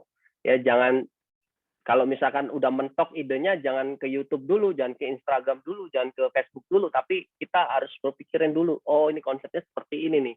Nah, itu yang saya bilang, konteksnya harus tahu dulu. Saya ngelatih ini, saya mau ngelatih anak usia segini, karakteristiknya ini, laki-laki atau perempuan, kemudian gerakan di tenis itu ini, nah baru kita buat contoh latihannya, kreatif. Tapi kalau misalkan udah tahu nih, tapi tetap mentok, latihannya kayak apa ya? Nah, itu bisa nyontek-nyontek sedikit di YouTube boleh, ya, nyontek-nyontek sedikit di Instagram itu boleh. Ya, tapi yang saya tekanin ya jangan terlalu ke arah sana dulu, tapi lebih secara fondasinya dulu kita masterkan atau kita perbaiki seperti itu. Nah, ini contoh. Iya, siapa itu? Bu Nadi, Coach. Oh, Pak Bu Nadi lagi. Oke, Pak Bu Nadi, silakan. Ya, silakan. orang tua pengen belajar banyak, jadi mesti banyak tanya. Oke, bagus. Ya, anak-anak muda sekarang harus banyak tanya nih, coaches-coaches yang muda. Saya pertama-tama salut lah, Pak Ibu Lani mengangkat di PBPLT ini luar biasa. Itu dalam physical conditionnya ini hebat sekali, ya. Cuman saya ingin nanya, saya pernah juga dengar ada kata-kata don't train aerobic under 13 because the player will become a slow player. Apa itu betul? Oke, filosofi. Jadi gini, kalau saya filosofinya saya balik. If you train fast, you get fast. Jadi kalau saya selalu melatih anak tersebut harus cepat, dan itu akan hasilnya cepat. Tapi kalau kita ngelatihnya lambat, ya hasilnya juga akan lambat gitu. Apalagi tadi kalau kita kalau ngelatih terlalu besar, big, ya, membuat badannya itu besar, itu akan lambat. Ya tentu pasti seperti itu. Atau seperti ini, latihan di tenis cenderung ke anaerobik, kita latihan aerobik, ya, secara banyak, kayak misalkan lari yang berjam-jam dan sebagainya, ya itu akan nanti pada saat di lapangan hasilnya akan lambat juga. Jadi makanya prinsip saya, filosofi ngelatihnya, if you train fast, you get fast, seperti itu. Jadi setiap usahain latihan itu bukan hanya cepat dan berkualitas juga. Ya, artinya itu. Di bawah 13 tahun jangan melatih aerobik, kan begitu? Ya, bukan jangan melatih aerobik. Kalau dikata jangan melatih aerobik, jadi tidak pernah menyentuh latihan aerobik seperti ini. Jadi istilahnya latihan aerobiknya itu jangan terlalu yang ditekanin bahwa dia harus latihan, misalkan dia latihan 2 jam lari, skipping yang lama sebagainya. Jangan. Tapi ada cara-caranya seperti bikin fun games yang sekiranya dia itu anak-anak itu bisa menjalankan program latihan tanpa dia harus mengetahui latihan daya tahan itu sendiri. Nah, itu yang harus kita tekanin seperti itu. Jangan kalau ya tadi latihan 13 tahun kita fokusin di latihan yang long distance training yang jangkanya panjang, berpanjang-panjang itu yang tidak dibutuhkan secara spesifik di tenisnya, ngapain kita harus lakukan? Nah, ya, itulah yang saya dengar. Ini maaf ya, saya ini kan hanya ingin nyampaikan sedikit saja bahwa Indonesia kebanyakan gagalnya di situ. Dia melatih under 13 aerobik sehingga pemain kita jadi pemain yang jadi lambat. Sedangkan di 13 tahun ke bawah yang diperlukan itu adalah latihan speed.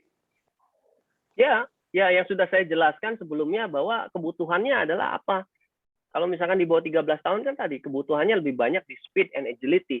Artinya bergerakan yang bersifat anaerobik, bersifat cepat, eksplosif. Istilahnya aktivitasnya singkat, tapi berkualitas, tapi dia berulang-ulang terus seperti itu. Dan nantinya itu akan membentuk dengan sendirinya aerobik, istilahnya aerobik foundation-nya, aerobik aerobik generalnya seperti itu. Tapi kalau dibalik tadi istilahnya filosofi ngelatihnya atau istilahnya wah untuk melatih daya tahan kita harus lari long distance dan sebagainya, ya tadi kita tahu bahwa kalau latihan long distance itu muscle-muscle yang akan bekerja itu kan otot merah dan itu akan terbentuk dengan sendirinya. Kalau misalkan otot merah itu otot lambat, ya. Kalau misalkan terus rutin repetisi by repetisi, pengulangan dan tidak memungkinkan tadi yang dibilang Pak Coach Bunadi itu atlet tersebut akan lambat seperti itu. Ya, terima kasih Coach. Terima kasih Pak Bunadi. Punten. Aduh. Ya, gimana Pak Bunadi tadi? Kayaknya ada kata-kata terakhir tuh.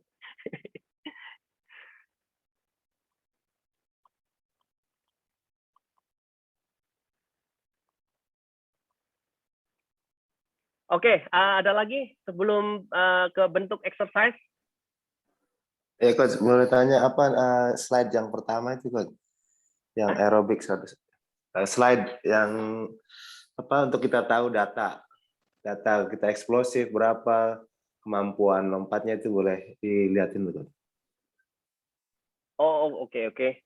Jadi profile data saya tidak menyantumkan di sini, tidak ada itu. Itu cuman gambaran aja sih. Bukan tidak ada. Jadi ukuran benchmark saya tidak masukkan, jadi cuman bahwa kita harus tahu gitu ukurannya seperti ini. Ya, mungkin di lain sesi tentang tes pengukuran dalam tenis. Nah, itu baru saya nanti tampilkan data-datanya tuh. Mungkin Bulani bisa mengakomodir. Kan kamu 8%. Siap. Nggak, mungkin gini, mungkin bisa di-share kapan-kapan ya benchmark untuk mungkin kalau umur sekian sebaiknya apa aja yang dites, mungkin ukur sekian apa yang bisa dites. Mungkin itu ada bagusnya juga untuk bisa di-share. Oke, baik Ibu Lani. Ya, nanti saya akan share di lain sesi ya tentang profil tes pengukuran di cabang olahraga tenis. Habis ada exercise and activity, saya mau ada pertanyaan satu lagi sih. Ya, tapi ini dikelarin aja dulu. Ya, oke.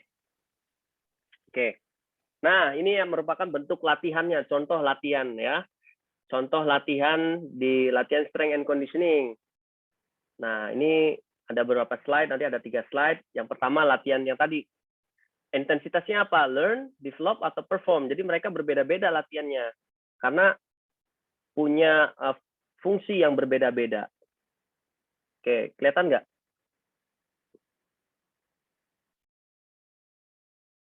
Oke, yang pertama, ini contoh latihan Madison ball throw, ya anak usia 12 tahun ke bawah, tapi dia masih boleh nih melempar seperti ini, ya asal dengan berat bola Madison ball-nya yang ringan, kayak misalkan bola sepak, kemudian bola basket itu ringan. Tapi perbaiki dulu tuh dari cara gerakan dia melemparnya, dari cara gerakan dia follow through-nya, dari cara gerakan dia kinetic channeling-nya, ya itu harus benar-benar kualitasnya terjaga. Nah ini Madison ball throw, itu melatih koordinasi, melatih istilahnya kekuatan juga tuh dari semua muscle-nya. Tapi di sini tidak menekankan apa namanya lebih ke powernya, tapi lebih kepada tadi lebih kepada koordinasinya. Oke, ini kemudian next stage selanjutnya adalah yang lebih meningkatnya progresif latihan bisa misalkan dia go ya lari, lempar. Ada gerakannya lebih dinamis lagi. Ini latihan-latihan dinamisnya. Ya, tetap medicine ball-nya jangan karena melihat video saya menggunakan bola yang cukup berat, jadi dicontohin dengan cukup berat. Jadi pakai bola medicine ball sepak bola atau bola basket itu sudah bisa dilakukan. Kemudian ini yang lebih dinamis lagi, progresif latihannya.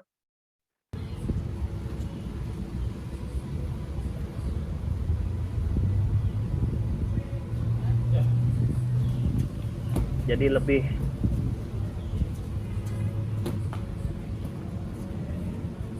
bergerak dinamis sehingga si atlet ada orientasinya, gerakannya kemana, apa segala sebagainya dan sebagainya. Oke.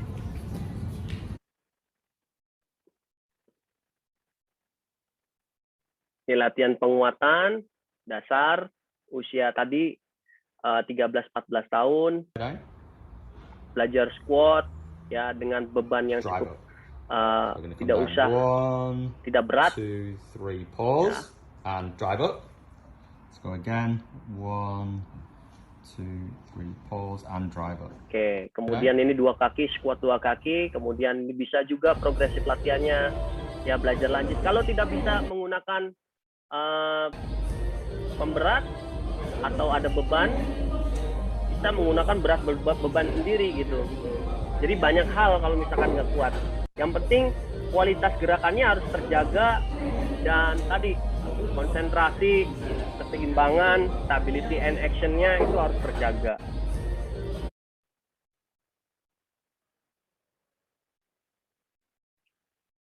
Nah, kemudian bisa nanti kalau misalkan sudah besar lebih progresif lagi. Nah, ya ada gerakan powernya. Tentu ini dilakukan untuk anak usia yang lebih 15-16 tahun belajar explosiveness. Bisa contoh. Oke. Nah, ini kita belajar speed agility. Nah, belajar dasarnya gampang. Crossover step. Ya, tapi berbeda-beda. Berbeda-beda arahnya, berbeda-beda jaraknya. Nah, ini belajar, masih learn. Kemudian apa progresif latihannya? Nah, dia bisa memindahkan dari kon ke kon. Ya. Dan ini cocok nih untuk usia 12 tahun ke bawah, boleh dilakukan. Kemudian performnya dia bisa menggunakan raket, kemudian ada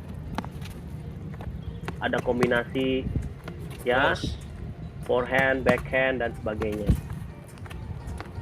Sebelum menuju ke perform atau progresif latihan yang terakhir, tentu harus dimatangkan dulu, di learn sama developnya.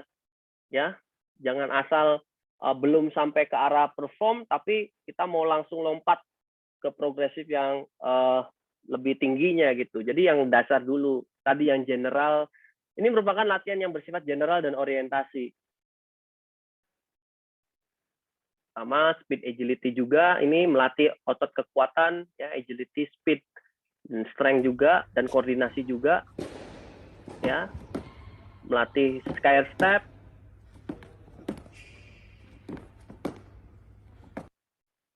ya. Kalau punya bangku bisa pakai bangku. Nah, ini bisa progresif latihan selanjutnya bisa dikombinasikan dengan raket.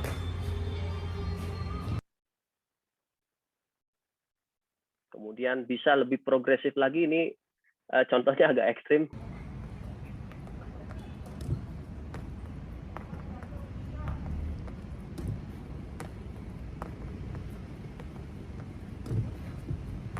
Ya. Oke, ini salah satu bentuk latihan speed agility dan sedikit kompleksitas sama power. Seperti itu. Kemudian ada lagi sama ini latihan penguatan resistant band. Ini bisa dilakukan untuk anak usia yang anak-anak kecil juga bisa. ya 12 tahun, 13 tahun itu bisa. Kalau 10 tahun saya rasa pakai yang bola sepak ataupun bola basket itu pakai itu juga boleh. Karena jenis resistance band itu ada banyak, ada yang mulai dari levelnya itu dari yang apa istilahnya rendah, sedang, medium sampai yang hard itu kita bisa. Kemudian ini Oke, ya. lagi. Go, speed. Good. Go. Jadi ada kombinasi split Ke depan step, lagi. turning, Ya, rotation. ya, Ya. bagus. Full. Speed lagi, speed. Good. Speed. Oke. Dan ini yang lebih beratnya. Ya, dia pakai ada reaksinya. Come on, Jadi menggunakan fokus. warna, ketika warna tersebut nyala, Back. dia harus mengikuti arahnya. Ya.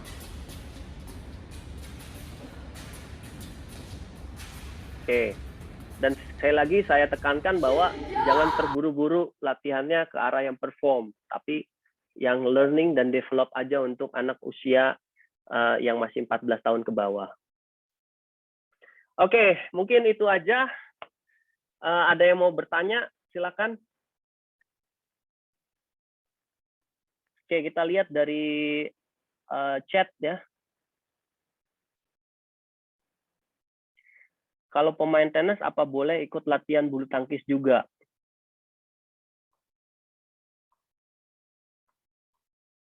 Ya, tadi usianya berapa dulu gitu? Ya, usianya masih usia multilateral atau usia udah spesialisasi gitu.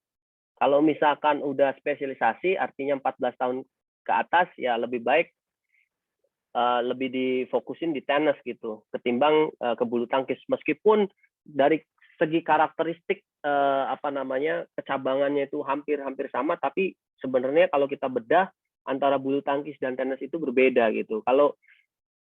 Kalau tenis itu kan pada saat mukul bola ataupun segala macam, dia menggunakan transfer energinya itu benar-benar semua dalam satu lingkup yang istilahnya kalau didetailin itu dia lebih satu terarah gitu, dan terakhirnya lewat raket, tapi tidak fokuskan di wrist-nya, di wrist action-nya gitu. Kalau di bulu tangkis itu kan fokusnya di wrist action, takutnya yaitu akan mempengaruhi di permainan tenis. Tapi kalau untuk melatih footwork-nya it's okay, nggak jadi masalah gitu, tapi jangan terlalu diiniin gitu ya.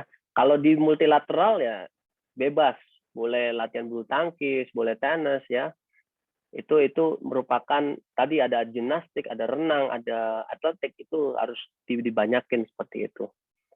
Jadi jangan hanya satu cabang olahraga aja di tenis aja. Jadi dia harus mengenal. Ini yang ditakutin ini takutnya gini. Jadi ada istilahnya versatility. Jadi versatility ini dibentuk bisa by design atau bisa by keseharian dia, aktivitas dia sehari-hari pada waktu kecil gitu. Ya, ini saya punya pengalaman bahwa untuk membentuk atlet yang versatility itu biasanya bisa by design atau dia by lingkungan sekitar itu bisa membentuk apakah atlet tersebut agile, lengkap dan sebagainya seperti itu.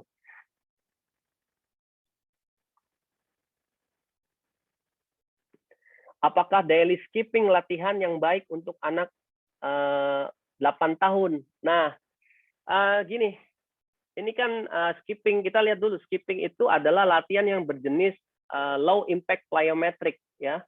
Low impact plyometric ini istilahnya sebenarnya latihannya sih bagus, cuman karena dia low impact plyometric dan efeknya adalah istilahnya ada guncangan di situ di area lower body, artinya di quadricep dan sebagainya, dan low impact plyometric ini ada batasan dia melakukan satu gerakan latihannya ya, apalagi anak usianya masih 8 tahun.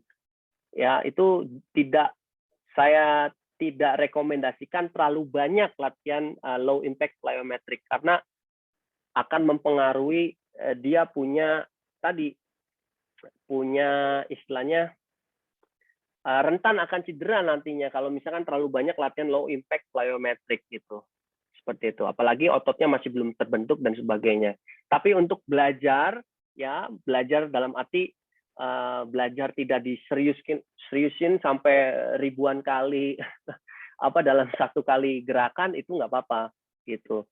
Dia mencoba untuk belajar konsisten, misalkan anak usia 8 tahun misalkan 1 menit 2-3 set itu oke, nggak jadi masalah gitu. Jadi hitungannya by time aja, jangan by repetition gitu. Seperti itu ya. Ada lagi, silakan.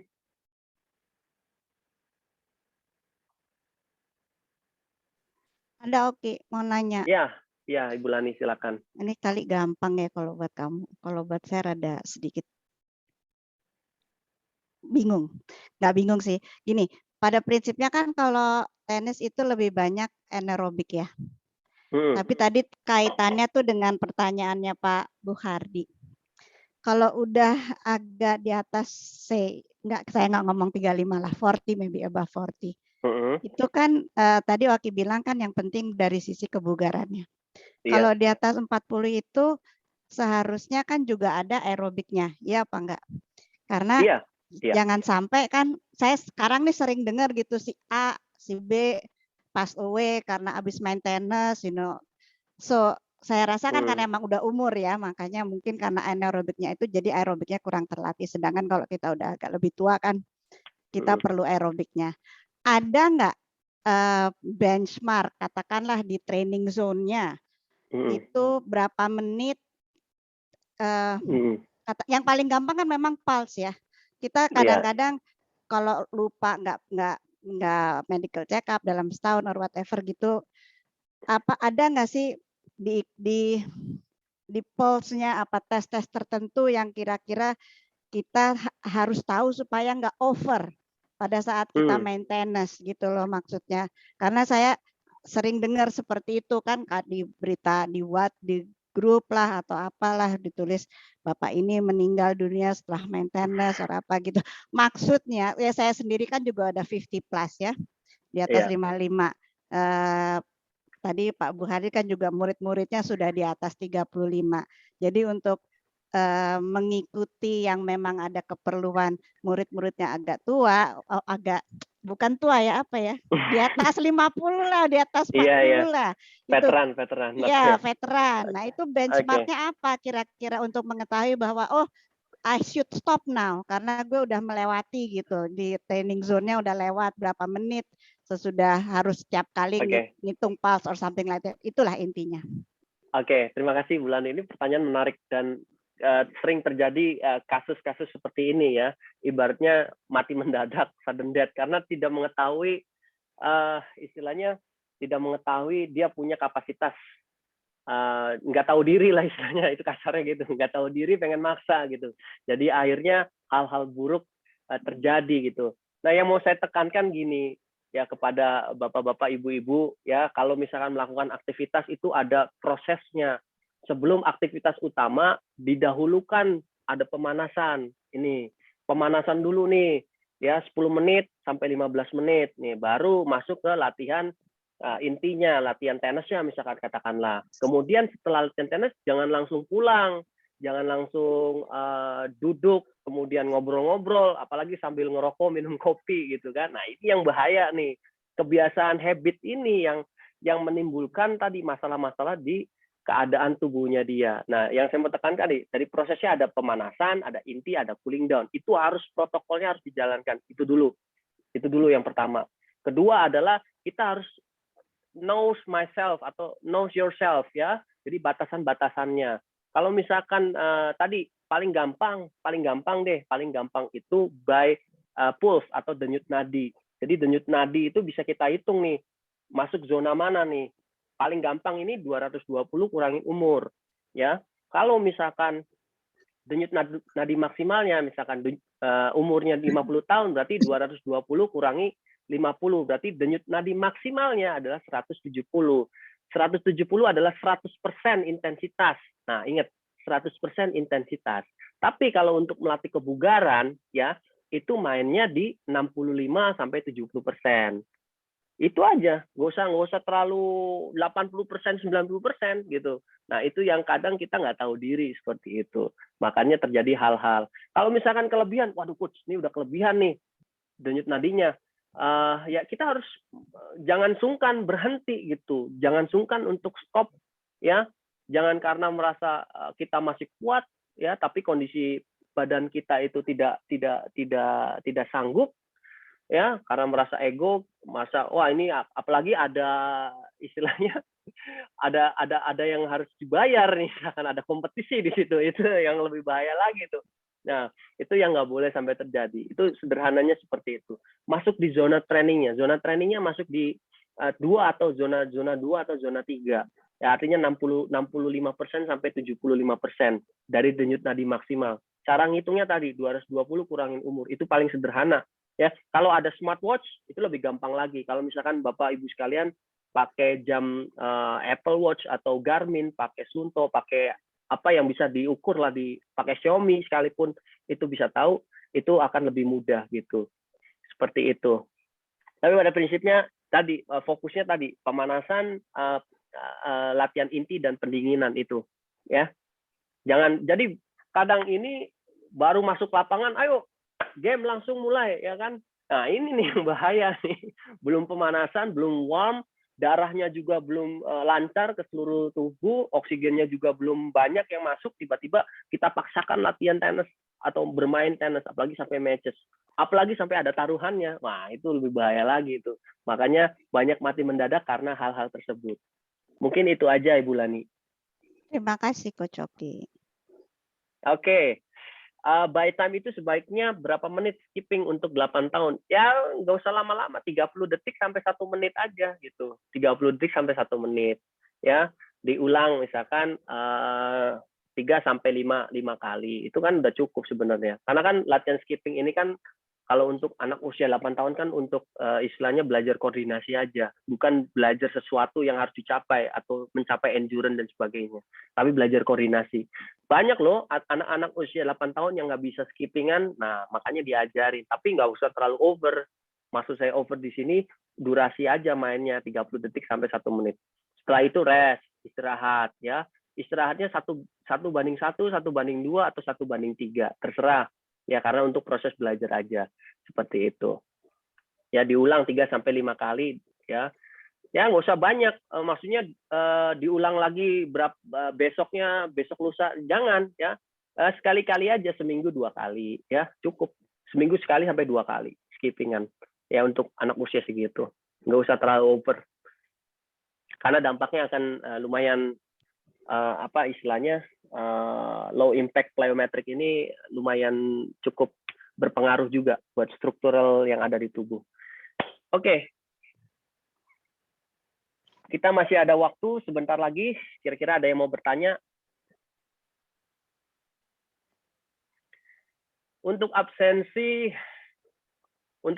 nanti di hari kedua ada absensinya, ya tenang aja. Saya mungkin mau. Iya, silakan Pak Bu Hardi. Bu Hardi ya.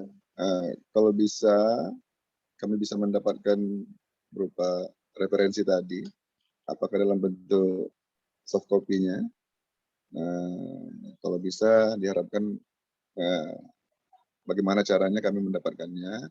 Walaupun kebetulan saya tidak menangani untuk anak-anak junior, tapi menurut saya ini penting untuk saya pedomani. Saya kira demikian, Coach. Iya. Oke, baik. Nanti di hari kedua saya akan kasih semua materi yang saya berikan. Nanti ada absensi sekalian. Nanti saya kirimkan by email masing-masing. Ya, jadi bisa tercover semuanya seperti itu. Ya, terima kasih. Ya. Pak Zain Rohim, Coach, apa kasih exercise conditioning tenis buat publik untuk anak usia 8 sampai 12? Daftar di mana? Maksudnya mencari pelatih atau kayak gimana, Pak Zain? Masih saya belum mengerti pertanyaannya. Maksudnya kasih latihannya atau daftar pelatihnya. Silakan sambil berjalan, ada kalau yang ingin bertanya silakan.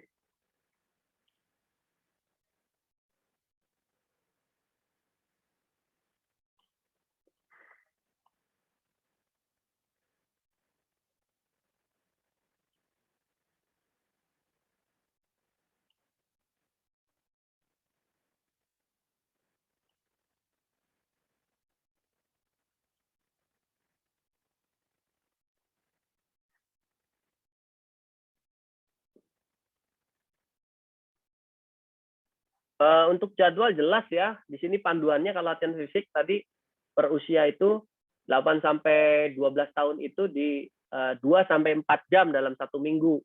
Ya, jadi tinggal dibagi aja. Kalau misalkan satu sesinya 1 jam, berarti ada 4 kali nih latihan. 1 jam, 1 jam, 1 jam, 1 jam. Seperti itu. Ya, jadi misalkan Senin, Selasa latihan nih 1 jam, 1 jam. Kemudian Kamis, Jumat 1 jam, 1 jam. Seperti itu. Atau misalkan saya mau latihannya per sesinya 2 jam, ya udah berarti seminggu 2 kali, misalkan bisa Selasa Kamis, misalkan selang-seling. Jadi ada jeda 2 days per week itu istirahat, rest recover. Jadi biar jelas seperti itu. Ya, kalau misalkan jedanya seperti itu. Jadi jangan sampai terus-terusan latihannya. Kasihan juga harus diberikan waktu rest buat meregenerasi kondisi tubuhnya agar bisa siap lagi di kedepannya. Seperti itu. Yang jelas hours of trainingnya ini yang harus diperhatikan seperti itu. Boleh dicicil, boleh juga dalam satu sesi khusus buat latihan fisik seperti itu. Maksudnya dicicil itu kayak bagaimana coach? Kalau misalkan ada latihan tenis, ya tadi bisa diselipkan latihan-latihannya gitu. Bisa di awal dulu latihannya misalkan setengah jam latihan fisik. Ya kan, latihan fisik apa setengah jam itu tadi? Latihan conditioning, latihan apa istilahnya sederhana, latihan speed agility. Habis itu misalkan di akhir sesi latihan-latihan diselipin juga, latihan-latihan yang bersifat koordinasi dan sebagainya. Jadi banyak yang bisa kita lakukan gitu.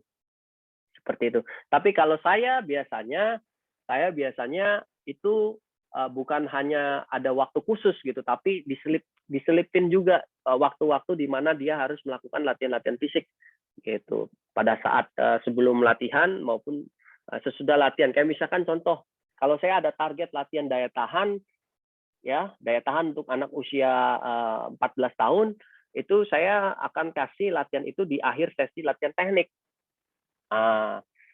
Nggak usah lama-lama, misalkan cukup setengah jam sampai 1 jam per sesinya seperti itu. Jadi biar akan lebih bermanfaat lagi. Jangan sampai latihan daya tahan kita taruh di awal sesi seperti itu. Nah, jangan sampai. Namanya juga latihan daya tahan, bagaimana caranya dia untuk survive, ya untuk bertahan dari awal sampai akhir melawan rasa lelah. Ya kalau misalkan ditaruh latihan daya tahannya di awal, otomatis latihan tekniknya itu jadi sia-sia. Nah, jadi sia-sia dalam arti ya useless. Jadi udah habis tenaganya, baru latihan teknik yang ada akan merusak semuanya. Kalau mau latihan daya tahan itu sendiri atau di akhir sesi latihan. Kalau di awal sesi lebih kepada speed agility, lebih kepada koordinasi, lebih kepada latihan-latihan pemanasan dan sebagainya.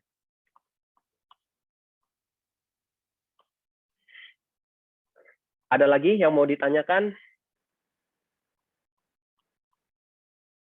Atau mau didiskusikan, silakan. Besok kita akan masuk di khusus di koordinasi training ya. Bagaimana sih untuk dapat punya atlet yang punya koordinasi yang bagus lah, yang baik, lebih baik. Seperti itu. Karena koordinasi ini penting sekali untuk dipunyai oleh semua atlet, bahwa tadi yang saya sudah sampaikan bahwa pemain tenis itu harus bisa mensinkronize antara lower body-nya dan upper body-nya.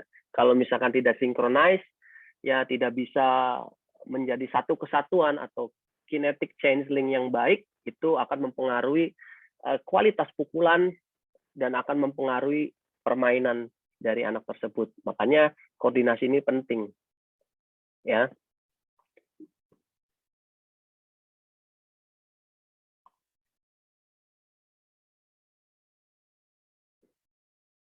Silakan, ada yang mau ditanya sebelum saya tutup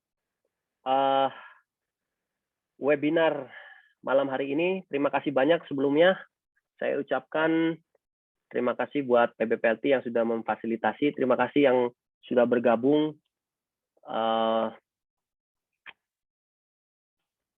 Peserta pada malam hari ini, saya senang sekali bisa share, bisa membagi keilmuan saya secara luas ya. Saya senang sekali. Mungkin ada tambahan Ibu Lani? Enggak, sama, saya cuma ingin menyampaikan terima kasih, apresiasi saya kepada semua, termasuk Oki yang sudah meluangkan waktu untuk mengikuti sesi webinar PBPLT. Kalau ada topik-topik yang mungkin ingin dibicarakan lebih lanjut untuk webinar, kita welcome untuk saran-sarannya apa. Jadi kalau kita membuat suatu webinar atau acara itu ada peminatnya. Itu welcome sekali untuk saran-sarannya. Tentunya kami mohon maaf jika ada kekurangan-kekurangan malam ini.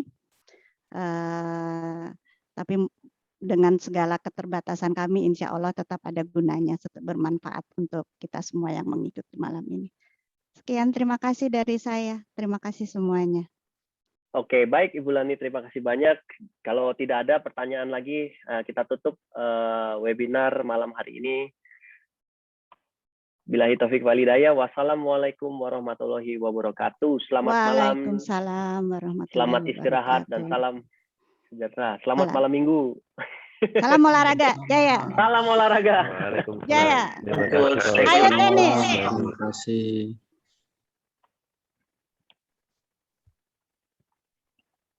Thank you, Oki.